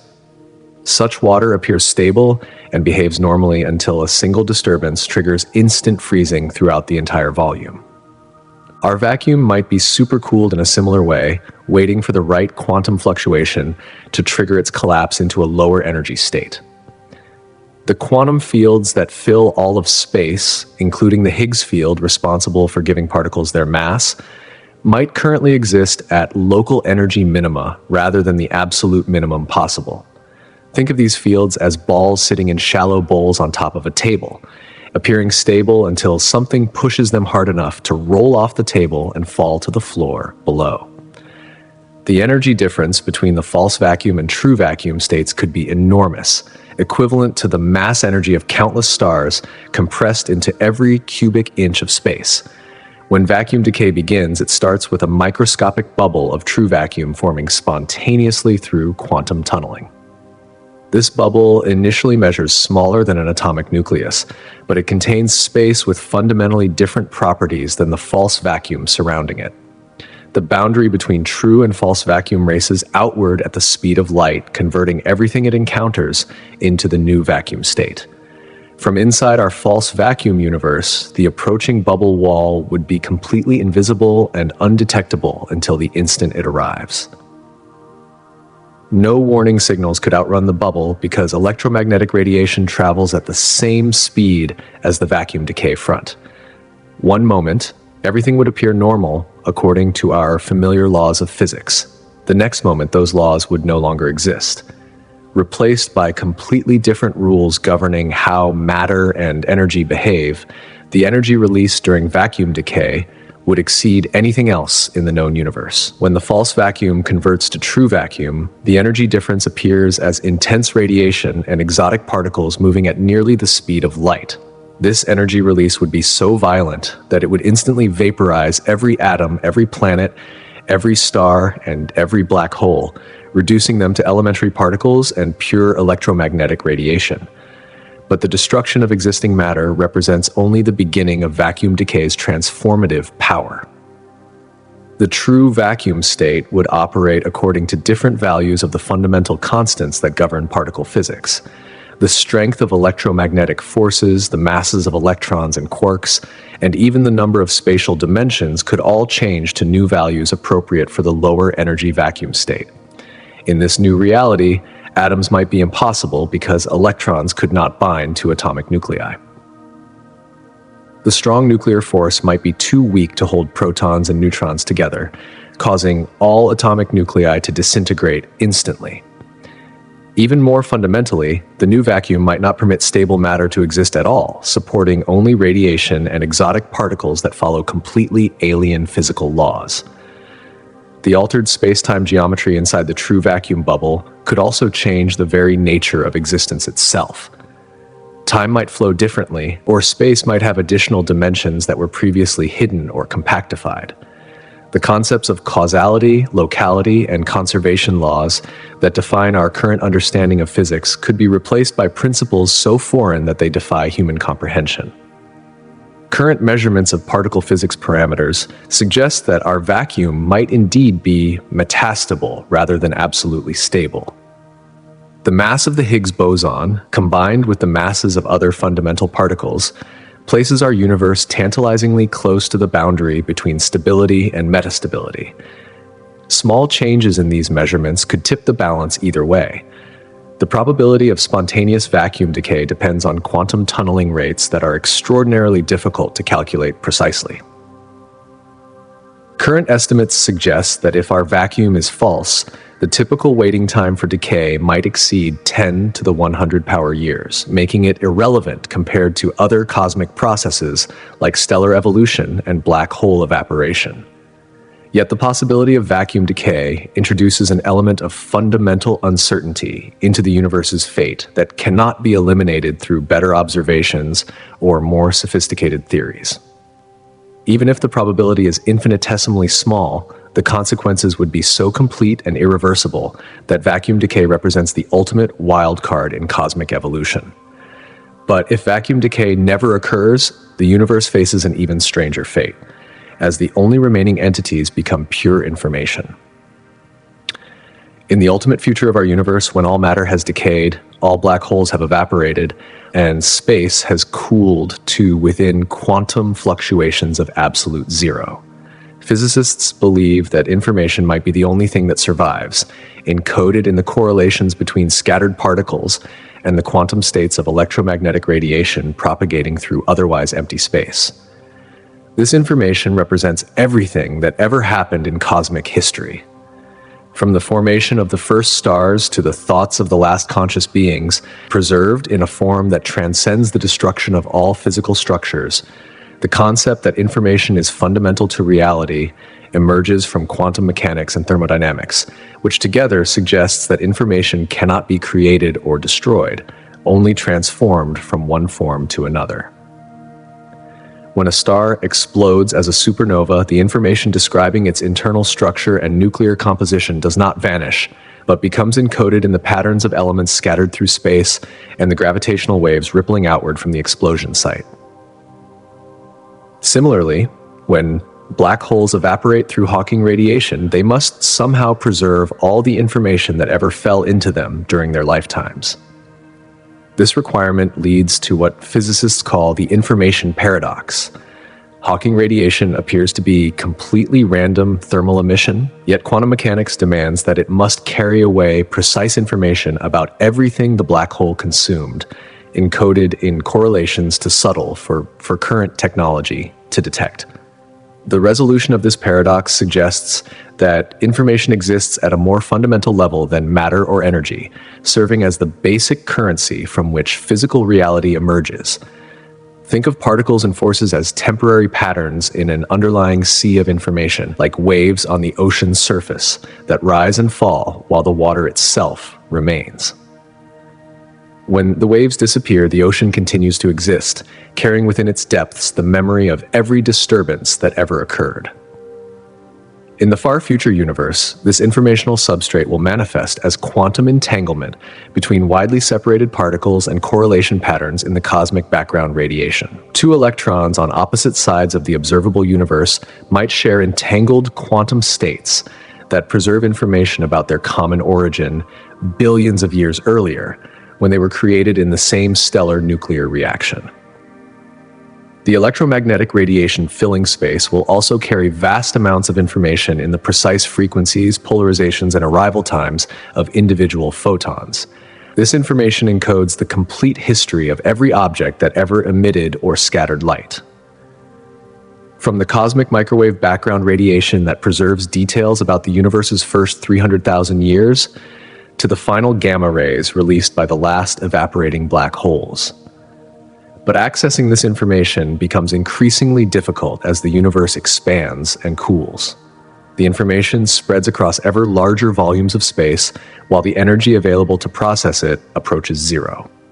Future civilizations, if any could exist in such conditions, would face fundamental thermodynamic limits on their ability to extract meaningful patterns from the informational noise filling empty space. The information itself remains perfectly preserved according to the laws of quantum mechanics, but it becomes practically inaccessible because reading it would require more energy than the universe contains. Think of it like a book written in disappearing ink that fades so slowly. The text remains technically present, but becomes too faint to read without destroying the pages in the process of illuminating them. This creates a profound paradox about the nature of existence in the far future. The universe will contain complete information about every event in cosmic history, including the thoughts and experiences of every conscious being that ever lived. But this information will be scattered across such vast distances and encoded in such subtle correlations that no physical process can retrieve it. Some theoretical physicists speculate that consciousness itself might be an informational pattern that could persist in this far future universe, existing as pure information without requiring a physical substrate. If consciousness is fundamentally about information processing rather than the specific material that performs the processing, then awareness might survive the death of all matter by existing as patterns in the quantum correlations between particles. This possibility suggests that the far future universe might not be as empty and lifeless as it appears from a purely physical perspective. The information content could support forms of existence and experience that transcend our current understanding of life and consciousness, operating according to principles that have no analog in the material world we know today. The information preserved in the far future universe will also include the complete mathematical description of physical laws themselves, encoded in the patterns of particle interactions and field correlations observed over cosmic history. This means the universe will contain within itself a perfect record of how physics works, written in the language of quantum states and correlation functions rather than human mathematics. But even information faces challenges in a universe approaching maximum entropy, where all useful energy gradients have been exhausted and no work can be performed to process or manipulate the data. The information becomes like a library in a world without electricity, containing all knowledge but lacking the energy needed to access it. Yet quantum mechanics suggests that even this informational dark age might not represent the absolute end of cosmic evolution somewhere in the vast, expansive space. Perhaps in a galaxy billions of light years away, or maybe in the quantum foam right next to you, a bubble of altered reality, no larger than a proton, could be forming at this very moment, preparing to expand at the speed of light and consume our entire universe in a transformation so complete that it would erase every law of physics we have ever discovered. This bubble, born from the quantum tunneling of the vacuum state itself, would be invisible and undetectable until the instant it arrived, bringing with it a new form of existence that operates according to completely alien principles. The bubble begins when quantum fluctuations spontaneously create a microscopic region where the fabric of space-time itself transitions from our current vacuum state to a lower energy configuration. Think of it like a soap bubble forming in a bathtub, except this bubble contains space with fundamentally different properties than the space surrounding it. The walls of the bubble represent a boundary between two different versions of reality, each operating according to its own set of physical laws. Once formed, the bubble cannot shrink or disappear because the true vacuum inside has lower energy than the false vacuum outside. Energy always flows from higher to lower states, so the bubble wall moves outward, converting false vacuum into true vacuum as it expands. The expansion happens at exactly the speed of light because the bubble wall represents a disturbance in space-time itself, and such disturbances cannot propagate faster than light according to Einstein's theory of relativity. From our perspective, inside the false vacuum, the approaching bubble would remain completely invisible because no information can travel faster than light to warn us of its approach. Electromagnetic radiation, gravitational waves, and any other signals that might reveal the bubble's existence would arrive at exactly the same moment as the bubble wall itself, providing zero advance warning of the impending transformation. The energy released when false vacuum converts to true vacuum would exceed the total energy output of all stars that have ever existed in the observable universe. This energy appears instantaneously as the bubble wall passes through matter, converting the vacuum energy difference into intense radiation and exotic particles moving at relativistic speeds. Every atom would be torn apart and vaporized in a burst of energy, so violent it would make supernova explosions look like firecracker pops. But the complete annihilation of existing matter represents only the beginning of the bubble's transformative power. Inside the true vacuum, the fundamental constants of nature would take on different values, potentially making atoms impossible, changing the strength of nuclear forces or altering the properties of space and time themselves. The speed of light might be different, but gravity might be stronger or weaker, and even the number of spatial dimensions could change. In this new reality, the particles that survive the initial energy release would behave according to completely unfamiliar rules. Electrons might not be able to orbit atomic nuclei, making chemistry impossible. The strong nuclear force might be too weak to bind protons and neutrons together, causing all atomic nuclei to fly apart instantly. Even more radically, stable matter might not be able to exist at all in the true vacuum state. The bubble's expansion would be completely unstoppable once it began, because nothing can travel faster than light to interfere with its progress. Even if we could somehow detect the bubble's approach, which physics tells us is impossible, we would have no way to escape or defend against it. The transformation would overtake us at the same speed that information about its existence could reach us. The mathematics describing false vacuum decay suggests that such bubbles could form spontaneously at any time through quantum tunneling, but the probability remains so low that the expected waiting time exceeds the current age of the universe by many orders of magnitude. Current estimates place the typical time between spontaneous bubble formations at roughly 10 to the 100 power years, making false vacuum decay irrelevant compared to other cosmic processes like stellar evolution and black hole evaporation. But the probability calculations depend on our understanding of particle physics at energy scales far beyond what we can test directly with experiments. Small changes in the masses of fundamental particles or the strength of their interactions could dramatically alter the tunneling rates, either making vacuum decay more likely or proving that our vacuum is actually stable against all possible fluctuations. The expanding bubble would also carry with it new space-time geometry that could change the fundamental structure of reality. Time might flow differently inside the bubble, or additional spatial dimensions might become visible that were previously hidden or compactified. The concepts of causality, conservation laws, and even existence itself might take on completely different meanings in the true vacuum state. If multiple bubbles formed in different regions of space, they would expand independently until their boundaries collided, creating interfaces between different true vacuum states that could generate even more exotic physics.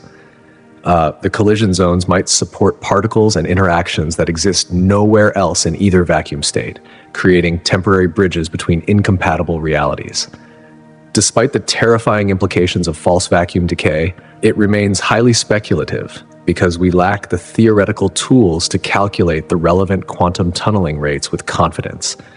In the unimaginably distant future, when the universe has expanded so much that galaxies have drifted beyond each other's cosmic horizons, and the last black holes have evaporated into Hawking radiation, even photons, the particles of light that have traveled freely through space since the first moments after the Big Bang, will find themselves trapped in a cosmos with no destinations left to reach, no matter left to interact with, condemned to drift through expanding emptiness for time periods that make eternity seem brief.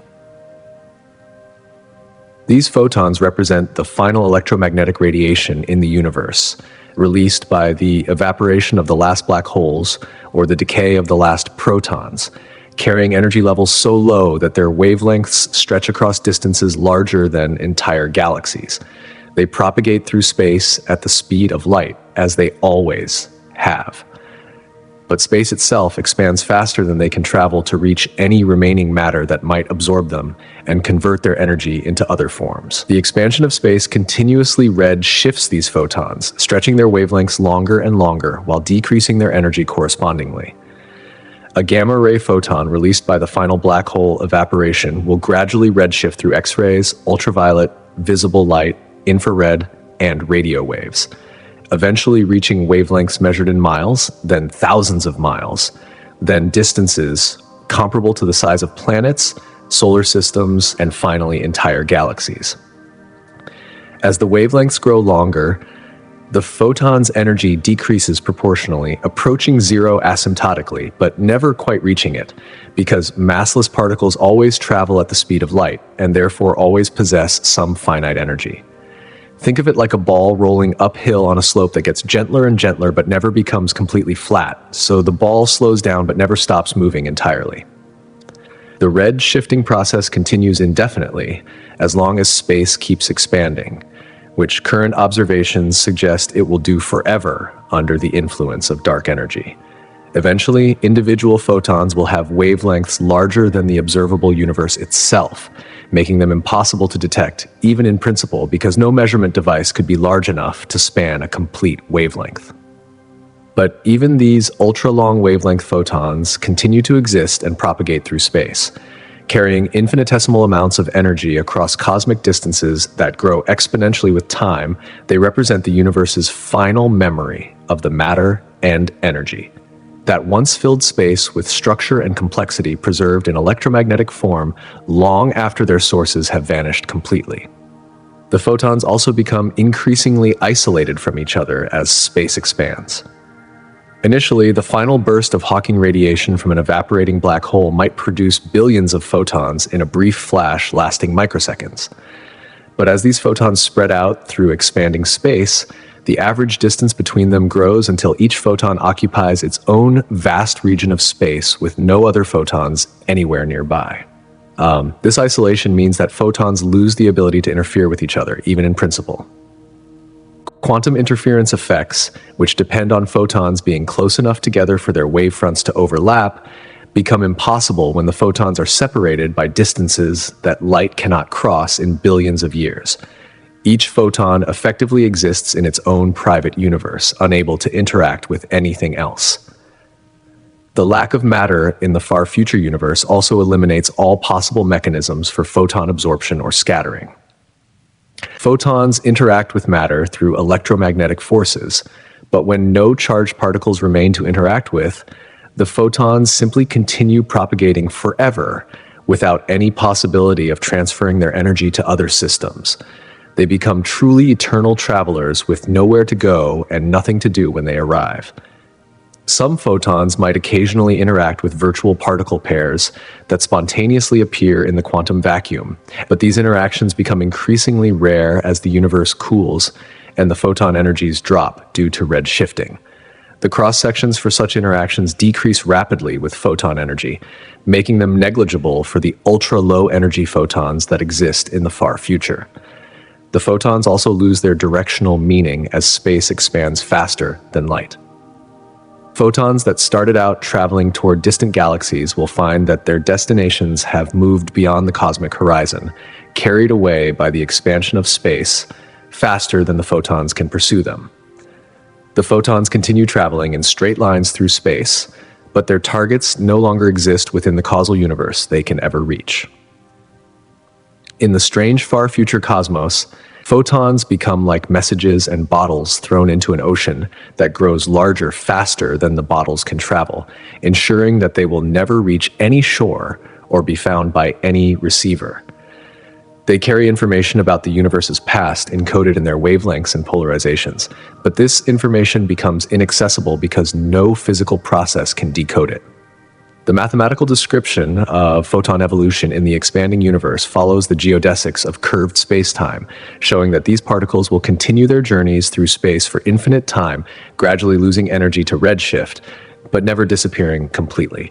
They represent the universe's most persistent remnants, outlasting stars, black holes, and even the protons that once formed the building blocks of matter. Yet even as photons face this eternal isolation, other quantum processes continue to unfold in the vacuum around them. As the universe expands toward its ultimate cold and empty future, when all stars have burned out, all black holes have evaporated, and even protons have decayed into lighter particles, quantum fluctuations in the vacuum become the only processes still capable of creating change and marking the passage of time. These spontaneous appearances and disappearances of virtual particle pairs represent the universe's final heartbeat, the last form of activity that will persist, even when everything else has achieved perfect thermal equilibrium at temperatures approaching absolute zero. Quantum fluctuations arise from the fundamental uncertainty principle, which prevents any quantum field from remaining perfectly motionless, even at absolute zero temperature. The vacuum itself constantly bubbles with virtual particles that pop into existence in matter-antimatter pairs, exist for brief moments determined by their mass and energy, then annihilate each other and disappear back into nothingness. Think of it as the universe's quantum metabolism, an irreducible activity that continues even when no macro-scale events occur anywhere in the cosmos. In the current universe, these vacuum fluctuations are usually overwhelmed by much larger energy processes like stellar nuclear fusion, gravitational interactions, and thermal motion of particles. But in the far future, when the universe has cooled to within quantum mechanical limits of absolute zero and expanded until matter density approaches zero, vacuum fluctuations become the dominant form of energy and the only source of change in an otherwise static cosmos. The energy scale of these fluctuations is incredibly small, typically involving particles with masses equivalent to individual photons or electrons, appearing for time periods shorter than the time light takes to cross an atomic nucleus. But when no other processes compete with them, these tiny quantum events become the most significant things happening anywhere in the universe, the only phenomena capable of disturbing the perfect stillness of thermal equilibrium. The fluctuations occur randomly throughout space, according to quantum mechanical probability distributions that cannot be predicted for individual events, but follows statistical patterns over large volumes and long time periods. Occasionally, a virtual particle pair will appear near one of the few remaining real particles in the universe, creating a brief interaction before the virtual particles annihilate and disappear again. These interactions can cause real particles to change their quantum states, emit photons, or alter their trajectories through space in subtle ways that would be completely undetectable by any conceivable measurement device. The changes are so small they barely qualify as events in the traditional sense, yet they represent the only form of cosmic evolution still occurring in a universe that has otherwise reached maximum entropy and thermal death. The timescales between significant quantum fluctuation events become astronomically long as the universe expands and cools. In dense, hot environments like stellar cores, vacuum fluctuations occur trillions of times per second in every cubic inch of space. But in the cold, empty, far future, a typical volume the size of our current observable universe might experience only one detectable quantum fluctuation every 10 to the 50th power years. But these rare events accumulate over the vast timescales available in the far future universe. Given enough time, quantum fluctuations can accomplish seemingly impossible feats, like spontaneously creating complex structures from pure vacuum or causing particles to tunnel across barriers that classical physics says they cannot cross. The probability of any specific fluctuation remains tiny, but infinity is a very long time for improbable events to occur. One of the most remarkable possibilities involves quantum fluctuations spontaneously creating entire regions of space with different vacuum states, effectively generating new universes with their own physical laws embedded within our dying cosmos.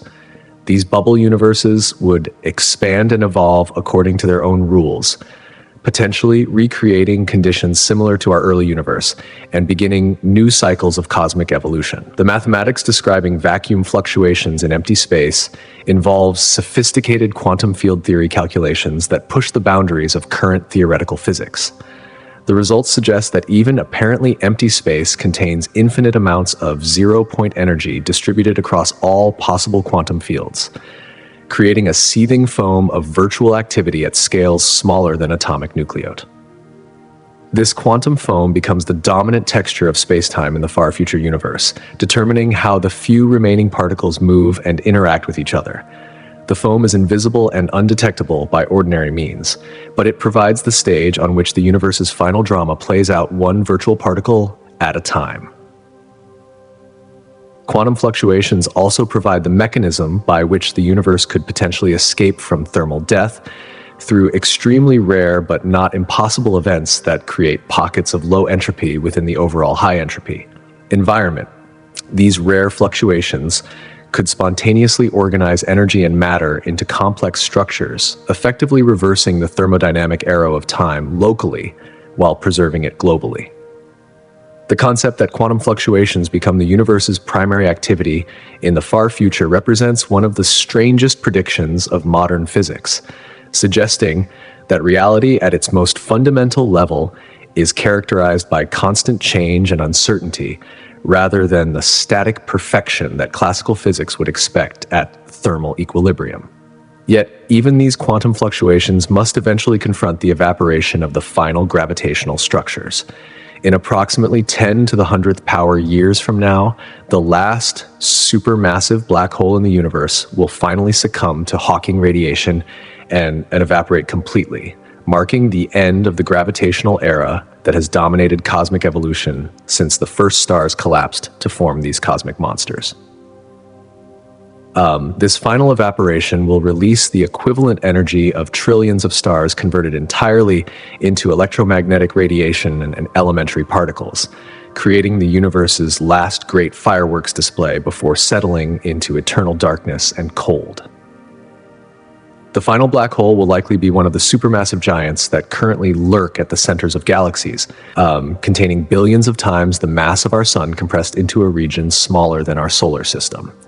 By the time it begins its final evaporation, this black hole will be the only remaining object in its cosmic neighborhood capable of generating significant amounts of energy, surrounded by empty space that has expanded and cooled for periods exceeding the current age of the universe by factors too large for human comprehension. Throughout most of its existence, this black hole will evaporate so slowly that its mass loss appears negligible even over cosmic timescales. A black hole containing 10 billion solar masses loses only about 10 to the negative 83rd power grams per second through Hawking radiation, a rate so slow that it would take longer than 10 to the 100th power years to shrink by even 1%. The black hole remains essentially constant in size while the universe expands around it, making it appear increasingly dominant relative to its ever-emptying surroundings. But the evaporation process accelerates dramatically as the black hole shrinks, because smaller black holes have higher Hawking temperatures and radiate energy faster than larger ones. When the final black hole finally drops below about 1 million solar masses, its evaporation rate begins increasing exponentially, and the time required to lose each additional unit of mass decreases rapidly, according to the inverse cube relationship between mass and evaporation time.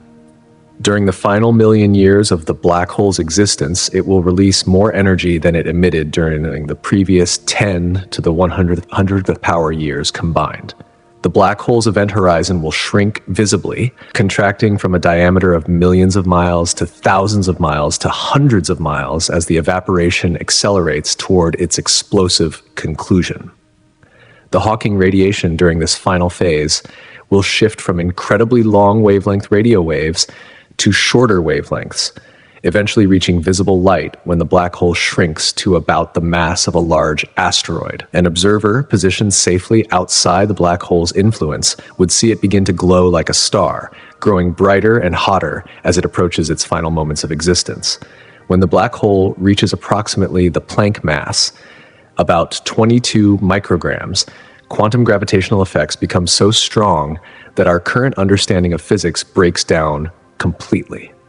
The evaporation might end in an explosive burst lasting less than 10 to the negative 23rd power seconds, releasing energy equivalent to approximately 1 million tons of TNT in a flash of pure gamma radiation and elementary particles.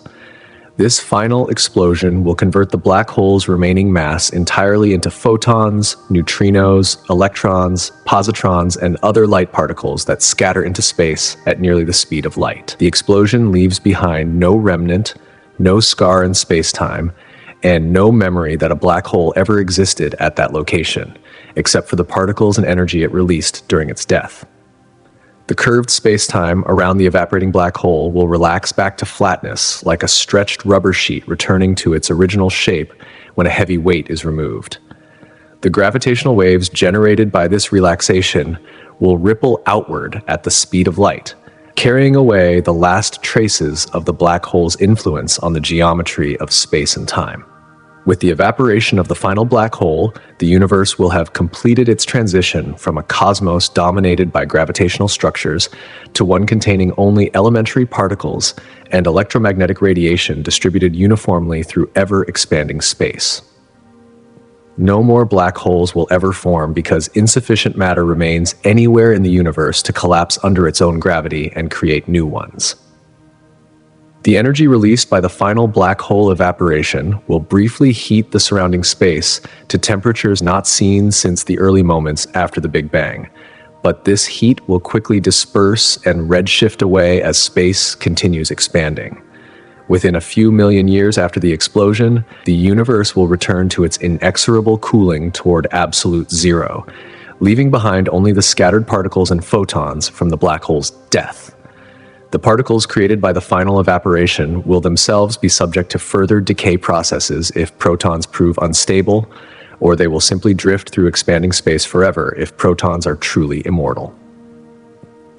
Either way, the evaporation of the last black hole marks the end of an era that began with the first stellar collapses only a few 100 million years after the Big Bang. But even after this final gravitational death, time itself continues its strange relationship with the remaining universe. In the far future universe, when the last black hole has evaporated and only scattered elementary particles drift through space expanding faster than light, the concept of time begins to lose its meaning in ways that challenge our most fundamental assumptions about the nature of reality. Without change, without events, and without any processes that could serve as universal clocks, time becomes an abstract mathematical parameter that describes nothing observable or meaningful to any hypothetical observer who might still exist in such a cosmos. Time, as we understand it, depends on change to give it meaning and measurability. We define seconds by the oscillations of atoms, years by planetary orbits, and cosmic epochs by the evolution of stars and galaxies. But when the universe reaches thermal equilibrium at temperatures approaching absolute zero, these changes cease to occur. Particles drift through space in straight lines at constant velocities, neither speeding up nor slowing down, neither colliding with each other, nor undergoing any transformations that would mark the passage of temporal duration. The few remaining particles become so isolated by the expansion of space that they exist in completely separate causal regions, unable to influence each other or share information about their states.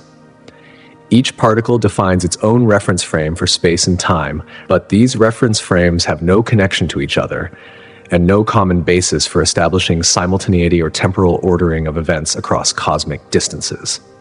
Einstein's theory of relativity already showed us that time is relative rather than absolute, depending on the motion and gravitational environment of the observer. In the far future universe, this relativity becomes extreme because no universal reference frame exists to coordinate the measurement of time intervals.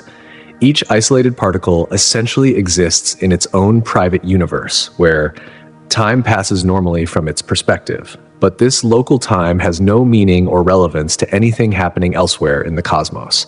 The expansion of space itself, driven by dark energy, creates additional complications for the concept of cosmic time. Different regions of space expand at different rates, depending on their local matter and energy density, causing time to flow differently in various parts of the universe.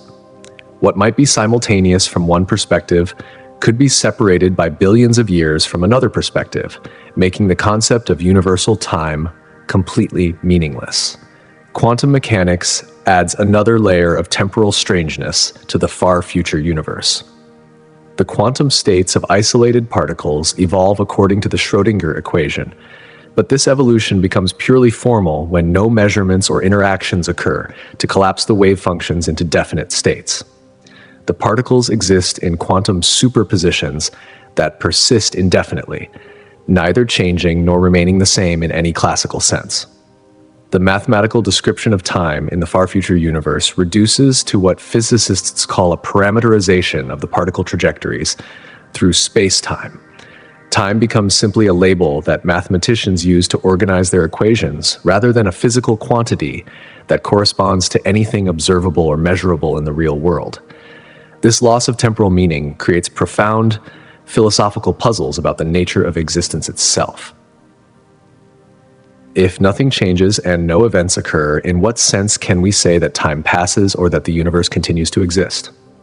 The particles and photons scattered through space maintain their quantum properties and continue their motion, but without any context or reference frame to give this motion significance.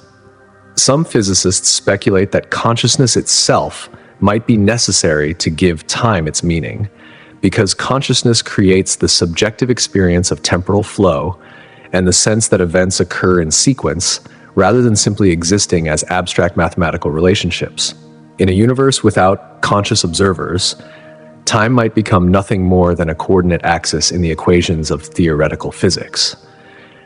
But even without conscious observers, quantum mechanical processes continue to occur through virtual particle fluctuations in the vacuum, and these fluctuations could potentially serve as a fundamental clock that gives meaning to temporal intervals. The fluctuations happen randomly, but they follow statistical patterns that could, in principle, be used to measure the passage of time even when no other changes occur. The concept of entropy also provides a potential arrow of time that persists even in the thermal equilibrium of the far future. Although the universe reaches maximum entropy overall, local fluctuations can temporarily decrease entropy in small regions of space, creating brief departures from equilibrium that mark temporal direction. Even when no other changes are visible, the mathematics of quantum field theory and curved space-time suggest that time retains its mathematical structure even when it loses its physical meaning. Continuing to serve as a parameter that describes the evolution of quantum states, according to fundamental equations of motion, time becomes like the mathematical concept of infinity, perfectly well-defined in abstract terms, but impossible to observe or experience directly. This temporal paradox represents one of the deepest mysteries about the ultimate fate of our universe, raising questions about whether existence itself has meaning in the absence of change, and whether the concepts we use to understand reality retain their validity when applied to cosmic scales that transcend all human experience. Yet, even as time loses its meaning, the universe retains the capacity for one final surprise. Deep in the far future, when the universe has cooled to temperatures barely distinguishable from absolute zero, and matter has spread so thin that individual atoms are separated by distances larger than galaxies, quantum mechanics still permits one final chemical reaction to occur: the formation of a hydrogen molecule from two isolated protons and two electrons that randomly encounter each other in the vast emptiness of space. This reaction, requiring a probability so low it defies imagination, represents the universe's last attempt to create molecular complexity before succumbing completely to thermal death. The reaction begins, and when two hydrogen atoms, drifting through space for trillions upon trillions of years, happen to pass within a few atomic diameters of each other. At the incredibly low temperatures of the far future universe, the atoms move so slowly that quantum mechanical tunneling effects become significant, allowing their electron clouds to overlap and form chemical bonds even when they lack the thermal energy that normally drives molecular formation. Under current conditions on Earth, hydrogen molecules form easily when hydrogen atoms collide with sufficient energy to overcome the small activation barrier required for bond formation. But in the far future universe, thermal energies will be so low that classical chemical reactions become impossible. Only quantum tunneling allows the electrons to penetrate the energy barriers that separate individual atoms from molecular bonds. The probability of this quantum tunneling event is astronomically small, requiring the precise alignment of quantum phases and energy levels across time periods that exceed the current age of the universe by factors measured in googles. Think of it like winning the lottery every second for 1 trillion years, except the odds are infinitely worse and the time periods are infinitely longer. But infinity is a very long time for improbable events to occur. Given enough time, even processes with vanishingly small probabilities will eventually happen through the random fluctuations of quantum mechanics. The far future universe has unlimited time available for these rare quantum events to manifest themselves through sheer statistical inevitability. When the tunneling finally occurs, the two hydrogen atoms will suddenly find themselves bound together by shared electrons in a configuration that represents the most stable molecular structure possible under the extreme conditions of the far future cosmos. The newly formed hydrogen molecule will be incredibly cold, possessing only the minimal zero-point energy required by quantum mechanics and moving through space at whatever velocity its constituent atoms had before they bonded together. The formation of this molecule will release a tiny amount of binding energy, perhaps equivalent to a single infrared photon, into the surrounding vacuum. This photon will represent one of the last energy-releasing processes in the universe, a final conversion of potential energy into electromagnetic radiation that will propagate through space until it red shifts into virtual non-existence.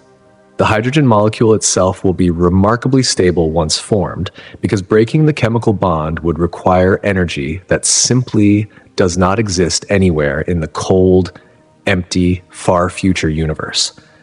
The molecule will persist indefinitely unless it encounters one of the extremely rare quantum fluctuations capable of providing enough energy to dissociate it back into individual atoms. More exotic chemical reactions might also become possible on these vast timescales, such as the formation of hydrogen ions through interactions with virtual particles in the quantum vacuum, or the creation of temporary molecular complexes that exist for brief moments before thermal fluctuations tear them apart again. Each reaction would represent a microscopic victory of organization over entropy, temporary islands of molecular complexity in an ocean of cosmic disorder.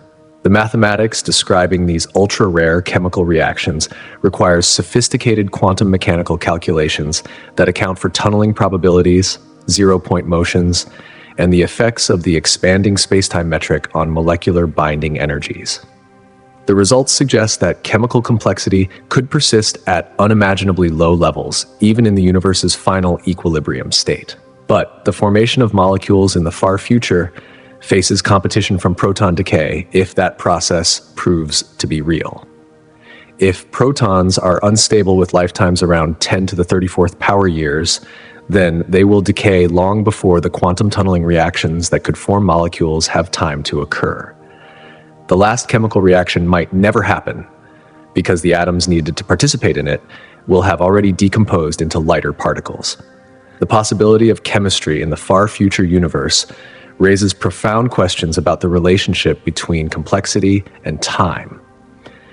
Even when the universe appears to have reached maximum entropy in thermal death, quantum mechanics allows for the spontaneous appearance of organized structures through processes that operate on timescales beyond human comprehension. These ultra-rare molecular formation events also suggest that the universe might retain a form of hidden creativity, even in its final state, continuously generating new configurations of matter and energy through quantum processes that never cease completely. The far future cosmos becomes like a vast laboratory where nature conducts experiments with infinite patience and unlimited time. Yet, even as molecules might still form through quantum tunneling, the background radiation that has illuminated the universe since its birth approaches its final fade. The cosmic microwave background radiation, the afterglow of the Big Bang that currently bathes the entire universe in faint heat, equivalent to negative 454 degrees Fahrenheit, will continue cooling and red shifting until it fades completely into the quantum noise of empty space, erasing the last direct evidence that our universe ever experienced a hot, dense beginning nearly 14 billion years ago. This final dimming represents the universe's transition from a cosmos still warmed by its violent birth to one that has forgotten its own origin story. Currently, the cosmic microwave background provides a nearly uniform bath of photons that fills all of space with radiation, corresponding to a black body temperature of 2.7 degrees above absolute zero. These photons originated when the universe was only 380,000 years old and had cooled enough for electrons to combine with atomic nuclei for the first time, making space transparent to light and allowing radiation to travel freely across cosmic distances. As space expands under the influence of dark energy, the wavelengths of these ancient photons stretch longer and longer while their energy decreases correspondingly. The radiation that currently appears as microwaves will gradually redshift through radio waves, then to wavelengths measured in meters, kilometers, and eventually astronomical units as the expansion continues, accelerating exponentially over cosmic time. The cooling follows a precise mathematical relationship.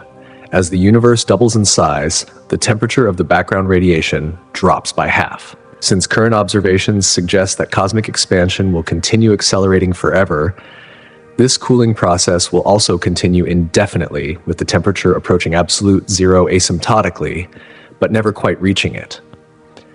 In about 1 trillion years, the cosmic microwave background will have cooled to less than 1 degree above absolute zero, making it colder than any temperature ever achieved by human technology. The radiation will have redshifted into the far infrared range, becoming invisible to the types of detectors we use today, but still detectable in principle by instruments sensitive to extremely long wavelength electromagnetic radiation. But the cooling continues relentlessly as space keeps expanding. In 10 to the 15th power years, the background temperature will drop below 1,000th of a degree above absolute zero, and the photons will have wavelengths longer than the distance from Earth to the Sun. These ultra-long wavelength photons still carry energy and can still be detected, but they become increasingly difficult to distinguish from other sources of electromagnetic radiation in the universe. Eventually, the cosmic microwave background will redshift so far that individual photons have wavelengths comparable to the size of the observable universe itself. At this point, the radiation becomes fundamentally undetectable because no measurement device could be large enough to span a complete wavelength and determine the photon's properties through standard electromagnetic interactions. The mathematical limit of this cooling process occurs when the background radiation temperature approaches the Planck temperature divided by the age of the universe measured in Planck time units. This gives a final temperature so close to absolute zero that the difference cannot be expressed using ordinary numbers, requiring scientific notation with hundreds of zeros in the denominator. But quantum mechanics prevents the universe from ever reaching exactly absolute zero temperature because of the irreducible zero-point energy that exists in all quantum fields. Even after the cosmic microwave background has redshifted into virtual non-existence, quantum vacuum fluctuations will continue creating virtual photons that pop into existence and disappear again on timescales shorter than the uncertainty principle allows direct observation. These quantum fluctuations set a fundamental lower limit on the temperature of empty space that cannot be reduced no matter how much the universe expands or how much time passes. The final equilibrium temperature will be determined by the balance between the cooling effects of cosmic expansion and the heating effects of quantum vacuum energy, resulting in a temperature infinitesimally close to, but still greater than absolute zero. The fade to black of the cosmic microwave background also erases the last direct observational evidence of the Big Bang and the early universe's hot, dense state. Future observers, if any could exist in the far future cosmos, would have no way to discover that the universe ever experienced a period of rapid expansion and cooling unless they could detect other, more subtle traces of cosmic history preserved in particle correlations or gravitational wave signatures. This represents a profound loss of cosmic memory, as the universe essentially forgets its own birth and early evolution when the background radiation becomes too faint to detect. The smooth, nearly uniform pattern of the cosmic microwave background, which currently provides our best window into conditions during the universe's first few 100,000 years, will disappear into the quantum noise of the vacuum. The fading of the cosmic microwave background also marks the end of the radiation-dominated era of cosmic evolution that began with the Big Bang itself. For nearly 14 billion years, this ancient light has provided a constant reminder that the universe was once very different from its current state, filled with hot, dense matter and energy rather than the cold, empty space that dominates today. But even as this ancient light fades away, the universe continues its expansion toward regions of space that have never been explored. As space continues its accelerating expansion under the influence of dark energy, the universe will eventually grow so large that light from the most distant regions cannot reach us, even if it travels for infinite time, creating cosmic horizons beyond which entire galaxies, stars, and civilizations remain forever invisible and unknowable to observers in any particular location. This expansion transforms the universe from a cosmos where everything is potentially observable to one where most of reality lies permanently beyond the reach of scientific investigation. Currently, our observable universe extends to a distance of about 46 billion light-years in all directions, encompassing all the matter and energy whose light has had time to reach us since the Big Bang occurred 13.8 billion years ago. But this observable horizon represents only a tiny fraction of the total universe, which could be infinite in size, and certainly extends beyond what we can currently detect with our most powerful telescopes. The expansion of space affects observability in counterintuitive ways, because space itself grows larger rather than objects moving through fixed space. Galaxies beyond a certain distance recede from us faster than the speed of light, not because they move through space at superluminal velocities, but because the space between us and them expands at superluminal rates. This expansion carries light away from us faster than the light can travel toward us, making those galaxies permanently unreachable. As dark energy continues accelerating the expansion, the boundary of our observable universe will actually shrink rather than grow larger. Galaxies that we can currently see will gradually disappear beyond our cosmic horizon as they get carried away by the expanding space between us and them. The night sky will slowly empty. As distant objects redshift out of visibility and disappear into regions of space that no longer maintain causal contact with our location. In about 150 billion years, all galaxies outside our local gravitational group will have moved beyond our observable horizon, making it appear as though our small cluster of galaxies represents the entire universe. Future astronomers in such a cosmos would have no way to discover that billions of other galaxies once existed within their observable range, because all evidence of those galaxies would have been carried away by cosmic expansion. This cosmic isolation will continue indefinitely as the expansion accelerates exponentially under dark energy's influence. Eventually, even galaxies within our local group will begin to separate as the expansion overcomes their mutual gravitational attraction. Our own galaxy will find itself increasingly alone in an apparently empty universe where no other sources of light remain visible across the growing gulf of expanding space.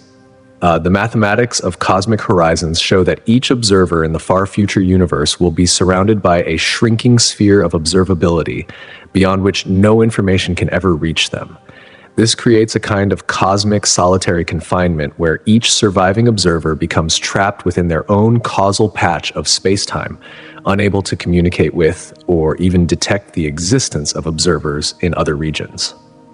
The phenomenon affects not just visual observations, but all forms of information transfer, gravitational waves, electromagnetic radiation, and even hypothetical faster-than-light signals cannot cross the cosmic horizon once it forms.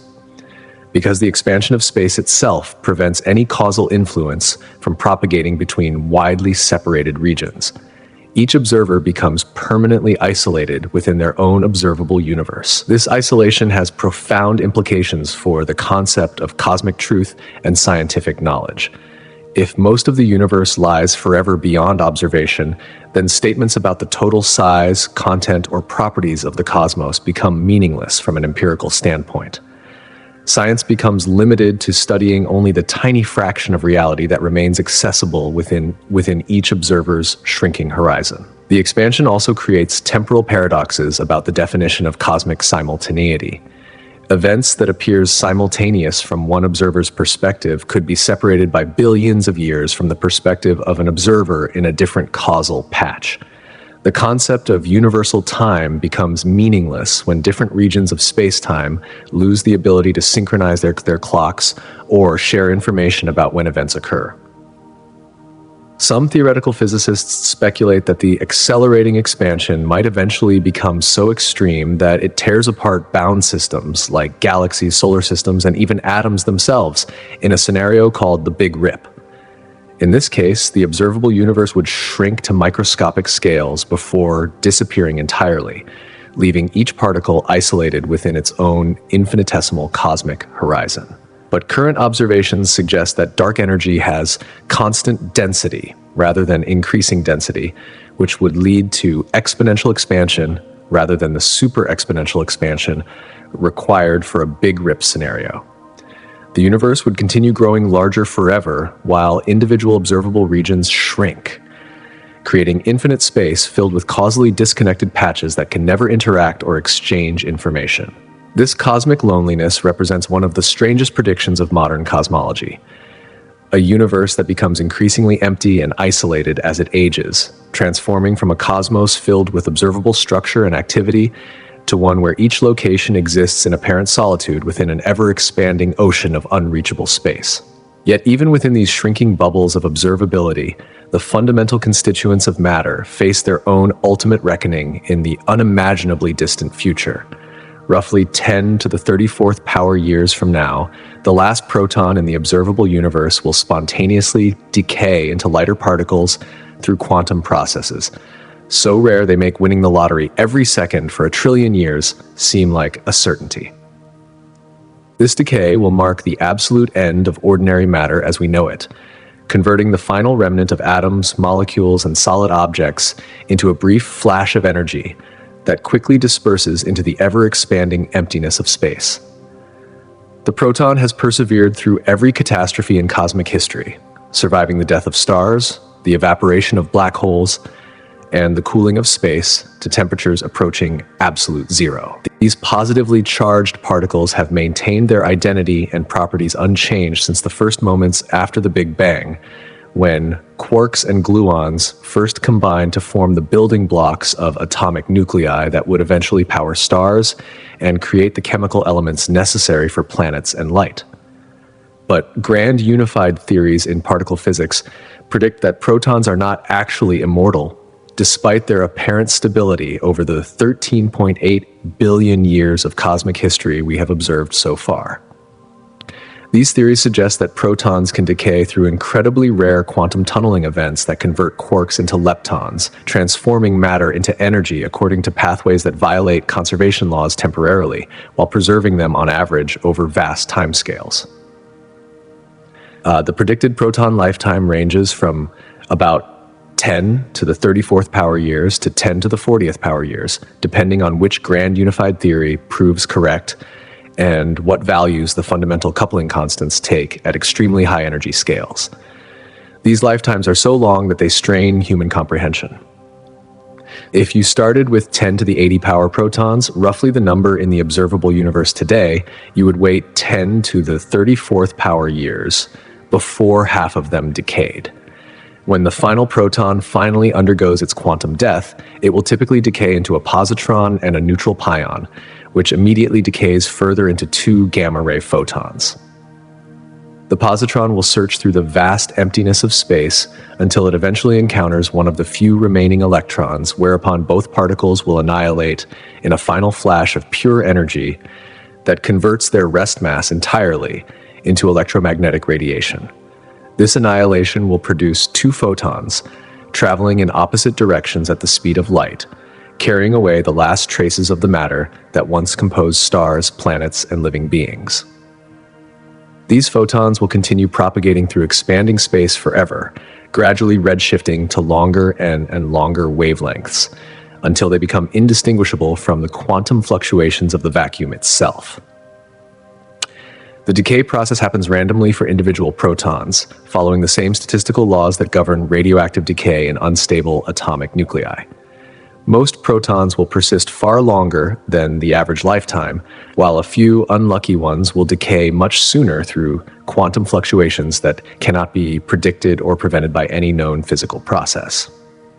Long before the final proton decays, almost all other protons in the universe will have already undergone their quantum deaths, leaving behind a cosmos filled only with electrons, positrons, neutrinos, and photons, scattered across distances so vast that they rarely encounter each other.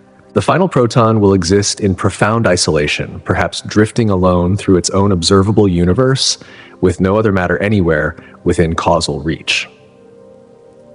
From the proton's perspective, if we could imagine it having one, the decay will occur without warning, as quantum tunneling suddenly converts its constituent quarks into lighter particles that cannot be confined within the nuclear binding forces. The proton will simply cease to exist, replaced by particles and energy that scatter into space at relativistic velocities. The decay also represents the final victory of quantum mechanics over classical physics in the far future universe. Even the most stable structures that classical physics would expect to persist forever must eventually succumb to quantum processes that operate according to probability rather than certainty, randomness rather than determinism. But the mathematics of proton decay contain profound uncertainties because they depend on physics at energy scales far beyond what we can test directly with particle accelerators. The predicted lifetimes could be wrong by many orders of magnitude, or protons might prove to be absolutely stable against all possible decay processes, in which case they would persist forever as the universe is most enduring survivors. If protons are indeed mortal, their decay will mark the completion of a process that began with the first stellar nuclear reactions, the conversion of matter into energy on cosmic scales. Every star that ever shone, every supernova that ever exploded, and every black hole that ever evaporated contributed to this ultimate transformation of mass into massless radiation and elementary particles. The energy released by proton decay throughout the far future will exceed the total energy produced by nuclear fusion in all stars that ever existed, providing a final burst of cosmic activity during periods when no other energy sources remain available. The universe will glow faintly with the light of proton decay for time periods that make the stellar era seem like a brief moment in cosmic history. When the last proton finally decays, it will end an era that began with the formation of the first atomic nuclei during Big Bang nucleosynthesis, only a few minutes after the universe began. For 10 to the 34th power years, protons will have served as the fundamental building blocks of complexity, enabling the existence of atoms, molecules, planets, and life, before finally surrendering to the quantum processes that govern reality at its deepest level. But even after matter itself disappears, the universe may still harbor one final conscious witness to its own ending. In the unimaginably distant future, when the last stars have burned out, the final black holes have evaporated, and even protons begin their ultimate decay into elementary particles, the question of consciousness becomes both profound and paradoxical.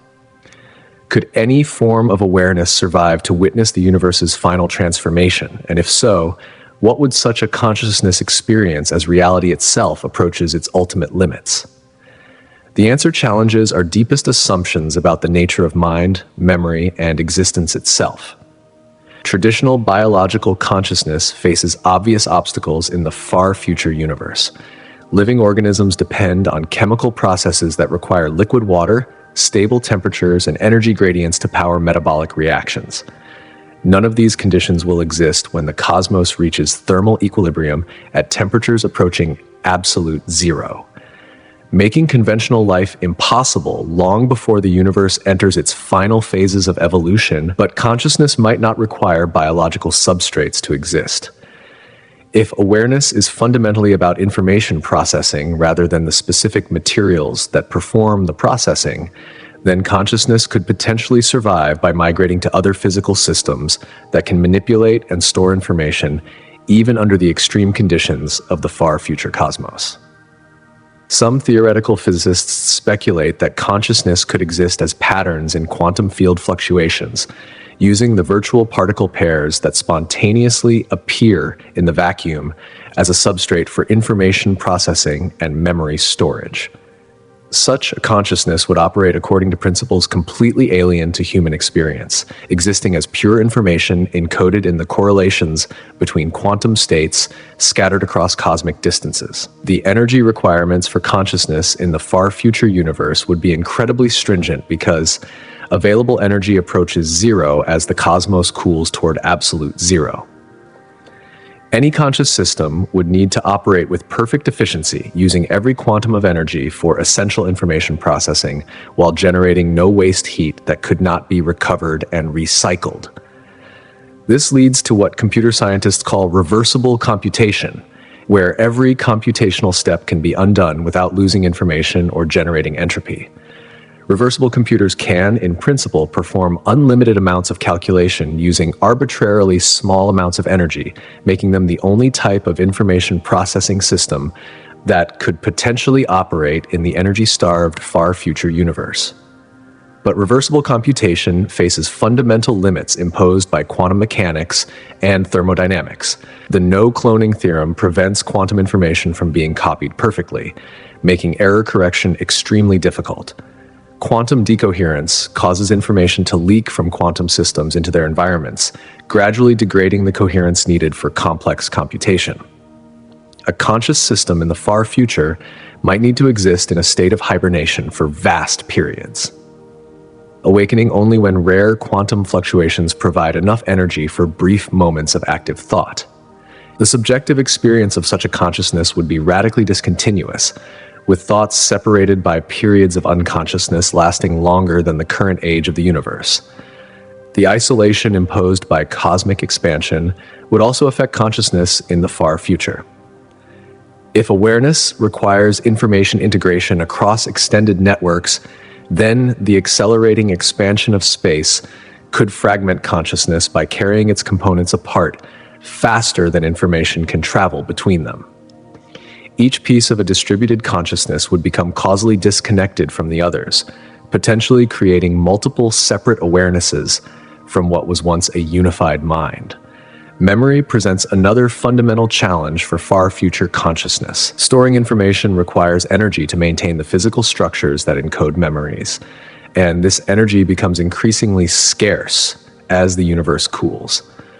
A conscious system might need to forget almost everything about its past in order to conserve enough energy to remain aware in the present moment, yet forgetting creates philosophical puzzles about personal identity and continuity of consciousness.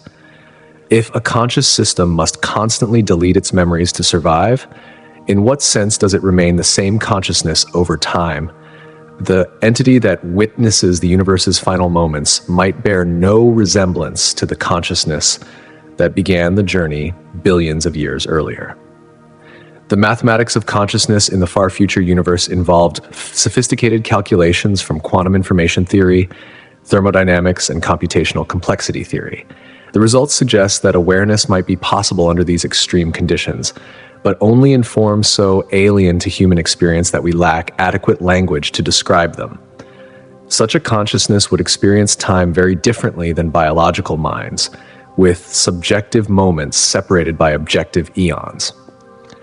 As the system waits for quantum fluctuations to provide enough energy for brief bursts of thought, the universe's approach to thermal death would unfold as a series of discrete, discontinuous experiences rather than a smooth, continuous process. The conscious witness to the universe's ending would also face the ultimate existential question. What is the purpose of awareness when nothing can be changed? No goals can be achieved, and no other conscious beings exist to share the experience. Perhaps the mere act of witnessing becomes its own justification, providing the universe with a final observer to record its passage from complexity to simplicity, from structure to emptiness, from existence to whatever comes next. But as this final consciousness contemplates the universe's fate, the heat death that has dominated cosmic evolution for so long finally completes its inexorable victory. After 10 to the 100th power years of cosmic evolution, the universe finally achieves the state that thermodynamics has been driving it towards since the moment of the Big Bang. Perfect thermal equilibrium, where every region of space reaches exactly the same temperature, and no energy gradients exist anywhere to power, work, change, or the complex processes that once made stars shine and life possible. This heat death represents the ultimate victory of entropy over order, simplicity over complexity, and eternal stillness over the dynamic evolution that has characterized cosmic history for nearly 14 billion years. The path to heat death has been inexorable since the universe began expanding and cooling, driven by the fundamental laws of thermodynamics that require energy to flow from hot regions to cold regions until all temperature differences disappear. Every star that ever burned, every chemical reaction that ever occurred, and every biological process that ever sustained life contributed to this cosmic leveling by converting useful energy into waste heat that radiates away into space. In the current universe, temperature differences between stellar cores and the cosmic background radiation drive all the processes we observe, from nuclear fusion in stars to the formation of planets and the evolution of life. These temperature gradients provide the free energy that allows complex structures to form and maintain themselves against the disorganizing effects of entropy. But the second law of thermodynamics guarantees that these gradients must eventually disappear. As the universe expanded and cooled over cosmic time, the temperature differences became smaller and smaller. The cosmic microwave background radiation cooled from billions of degrees to its current temperature of negative 454 degrees Fahrenheit, while stellar cores maintain temperatures of millions of degrees by burning nuclear fuel. But one by one, stars exhausted their fuel and died, eliminating the temperature gradients that had powered cosmic evolution. Black holes temporarily delayed the heat death by concentrating matter and energy into regions with extreme temperature gradients. But Hawking radiation ensured that even these gravitational monsters eventually evaporated completely. The energy released by black hole evaporation spread uniformly through space, contributing to the overall warming of the cosmic background, while eliminating the concentrated energy sources needed for complex processes. The final approach to thermal equilibrium happens gradually, as the remaining particles in the universe exchange energy through increasingly rare interactions until their kinetic energies reach perfect balance. Quantum mechanics prevents the temperature from reaching exactly absolute zero, but the final equilibrium temperature will be so close to zero that the difference cannot be measured by any conceivable instrument. At thermal equilibrium, the universe contains maximum entropy and minimum available energy.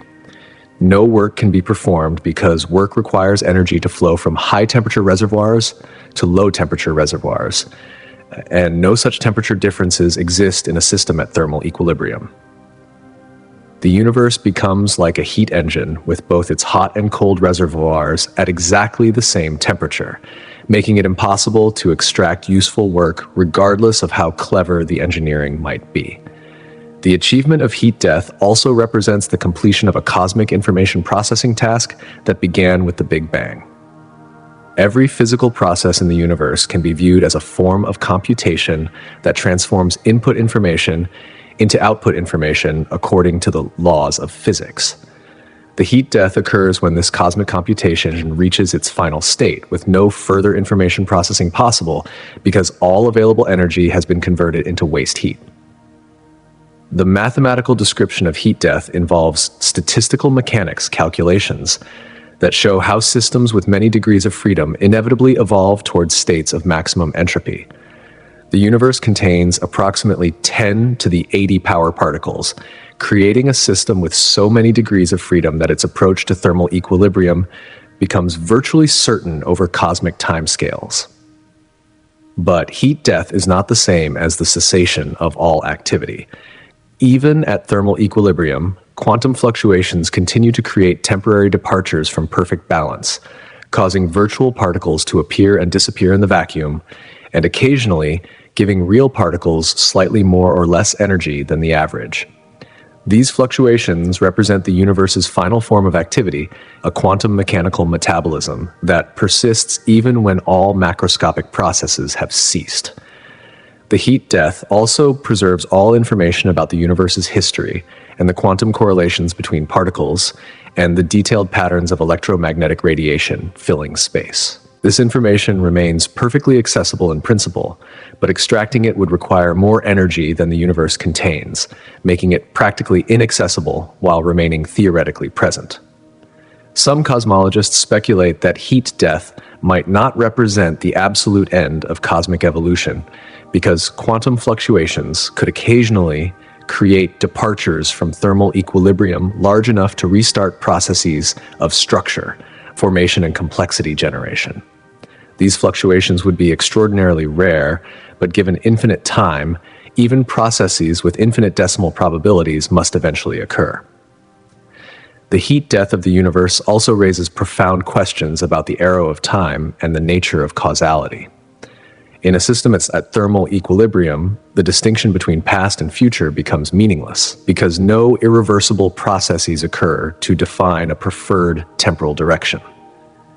Time continues to exist as a mathematical parameter, but it loses its physical significance as a measure of change and evolution. Yet, even in this state of perfect thermal equilibrium, the universe retains one final surprise that could potentially transform everything we understand about the nature of reality. In the ultimate far future, when protons have decayed, black holes have evaporated, and even the last photons have redshifted into virtual non-existence, the universe will be dominated by quantum foam, a seething microscopic texture of space-time itself, where virtual particles and antiparticles constantly appear and disappear on scales smaller than atomic nuclei, creating the only remaining form of activity in a cosmos that has otherwise achieved perfect stillness and thermal death. Quantum foam arises from the fundamental uncertainty principle, which prevents space-time from being perfectly smooth even at the smallest possible scales. Just as quantum mechanics forbids particles from having precisely defined positions and velocities simultaneously, it also prevents the geometry of space itself from being exactly flat and motionless. The fabric of reality constantly fluctuates with tiny distortions that create and destroy virtual particle pairs faster than the uncertainty principle allows direct observation. These fluctuations operate on the Planck scale, involving distances of approximately 10 to the negative 35th power meters and time intervals of 10 to the negative 44th power seconds. At such scales, the familiar concepts of space and time begin to break down, replaced by a probabilistic foam where cause and effect become blurred, and the distinction between matter and empty space loses its meaning. In the current universe, quantum foam is completely overwhelmed by much larger scale phenomena like electromagnetic radiation, gravitational fields, and the motion of particles through space. The foam exists everywhere, but its effects are so subtle that they can only be detected through extremely sophisticated experiments that probe the fundamental limits of measurement imposed by quantum mechanics and relativity. But in the far future universe, when all other forms of matter and energy have dissipated or decayed, quantum foam becomes the dominant feature of reality. The vacuum itself becomes a dynamic, ever-changing medium where virtual photons, electrons, quarks, and other particles briefly materialize before vanishing back into nothingness. This process continues indefinitely because it represents an irreducible property of quantum fields rather than a temporary phenomenon that could eventually cease. The energy associated with quantum foam is enormous when calculated naively, suggesting that every cubic inch of empty space contains more energy than all the matter in the observable universe. This leads to what physicists call the vacuum energy problem, or cosmological constant problem, one of the most serious unsolved puzzles in theoretical physics. Something must cancel out most of this vacuum energy, but we do not understand what or how. Despite this theoretical difficulty, quantum foam produces observable effects that confirm its reality. The Casimir effect demonstrates that quantum fluctuations in the vacuum can generate measurable forces between closely spaced metal plates by slightly altering the spectrum of virtual particles that can exist in the confined space between them. This proves that the vacuum is not empty, but filled with quantum activity.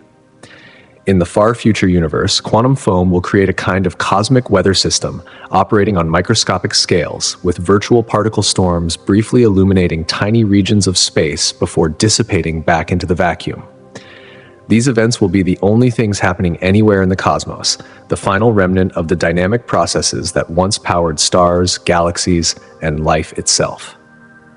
The foam also provides the mechanism by which the universe could potentially escape from thermal death through extraordinarily rare but not impossible quantum fluctuations that create pockets of low entropy within the overall high entropy environment. These fluctuations could spontaneously generate organized structures like atoms, molecules, or even more complex systems through pure chance operating over infinite timescales. The mathematics describing quantum foam involves advanced techniques from quantum field theory and general relativity that push the boundaries of current theoretical physics. The calculations require summing over all possible virtual particle interactions in curved spacetime, a task so complex that physicists have developed entire mathematical frameworks just to handle the infinite series that arise in these computations. Quantum foam also raises deep questions about the nature of reality at its most fundamental level. If space-time itself is constantly fluctuating and changing on microscopic scales, then what we perceive as solid, stable reality emerges as a statistical average over countless quantum events that individually follow no deterministic laws.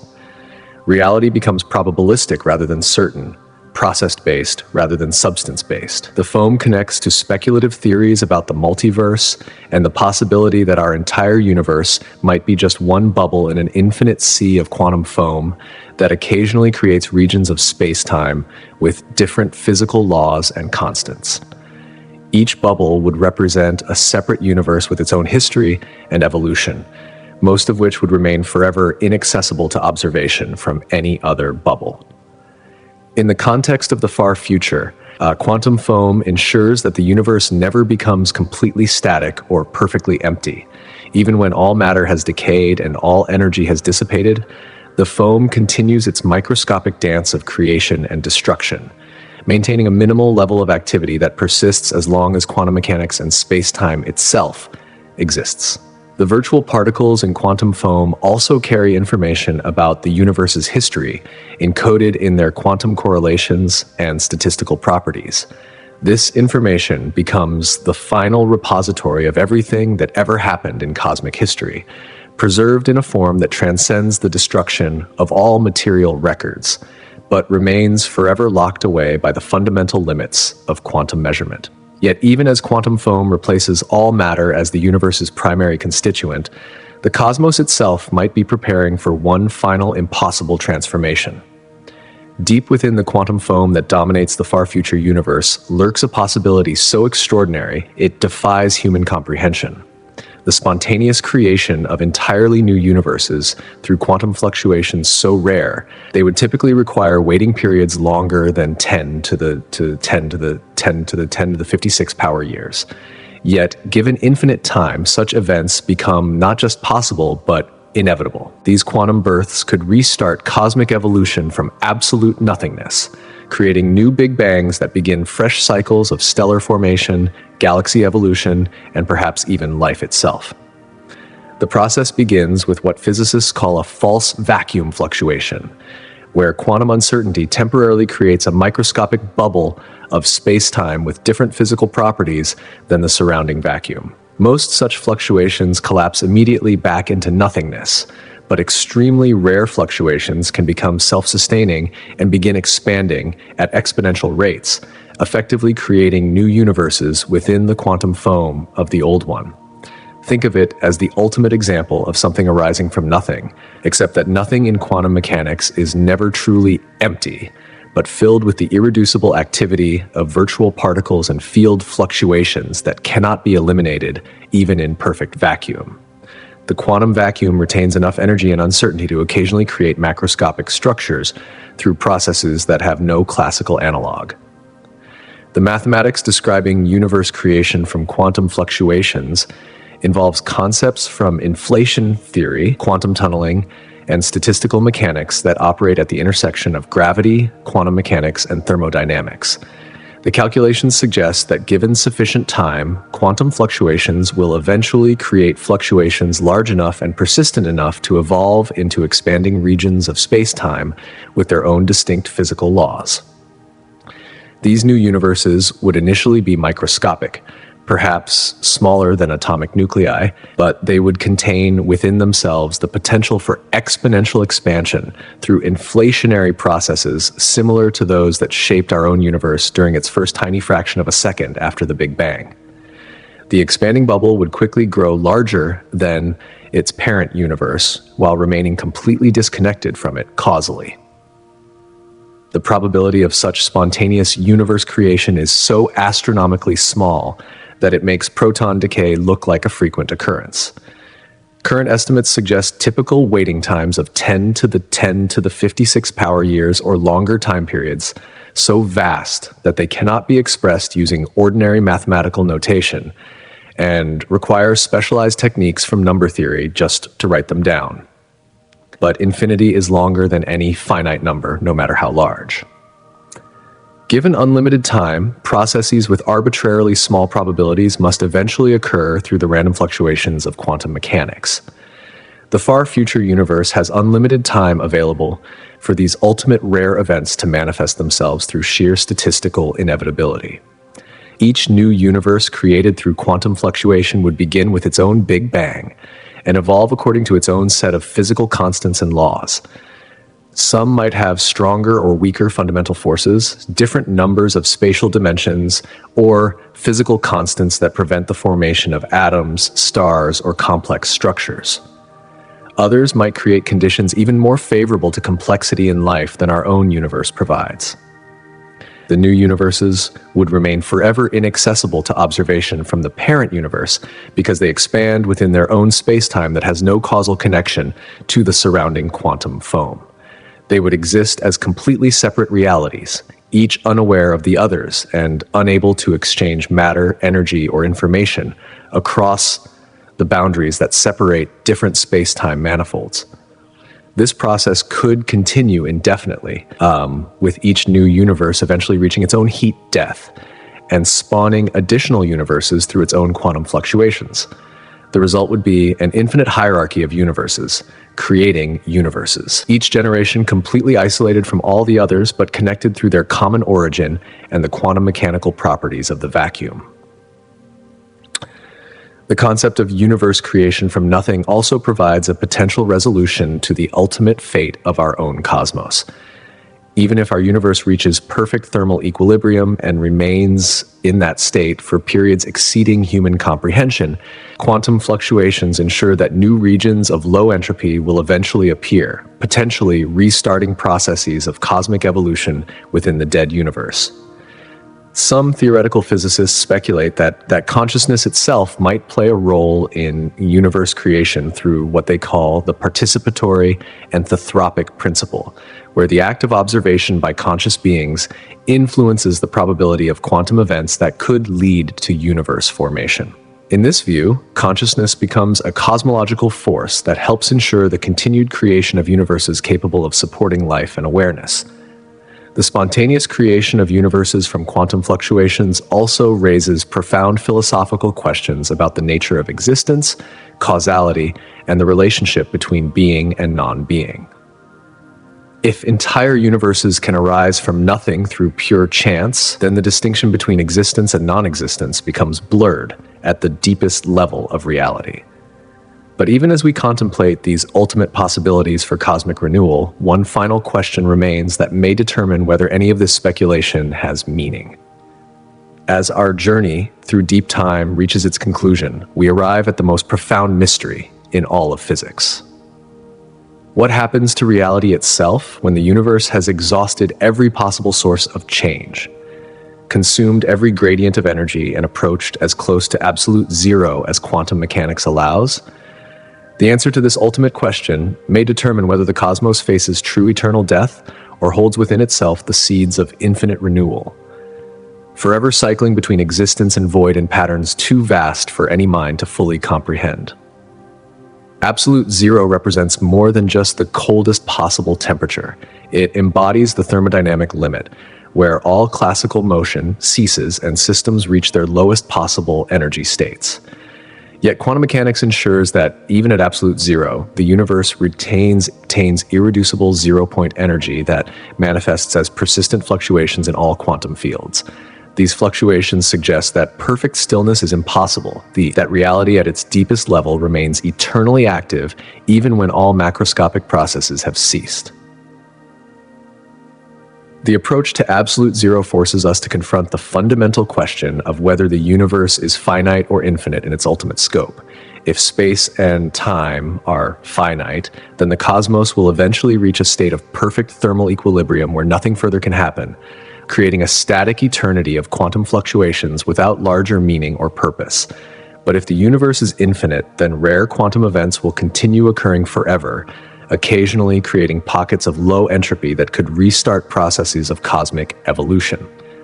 The mathematics of infinity suggests that even events with infinitesimally small probabilities must occur infinitely often given unlimited time and space. This means that quantum fluctuations could spontaneously create new Big Bangs, new regions of space-time with different physical laws, and new opportunities for the emergence of complexity, structure, and perhaps consciousness itself. The universe becomes eternally creative, forever generating new realities from the quantum foam of apparent nothingness.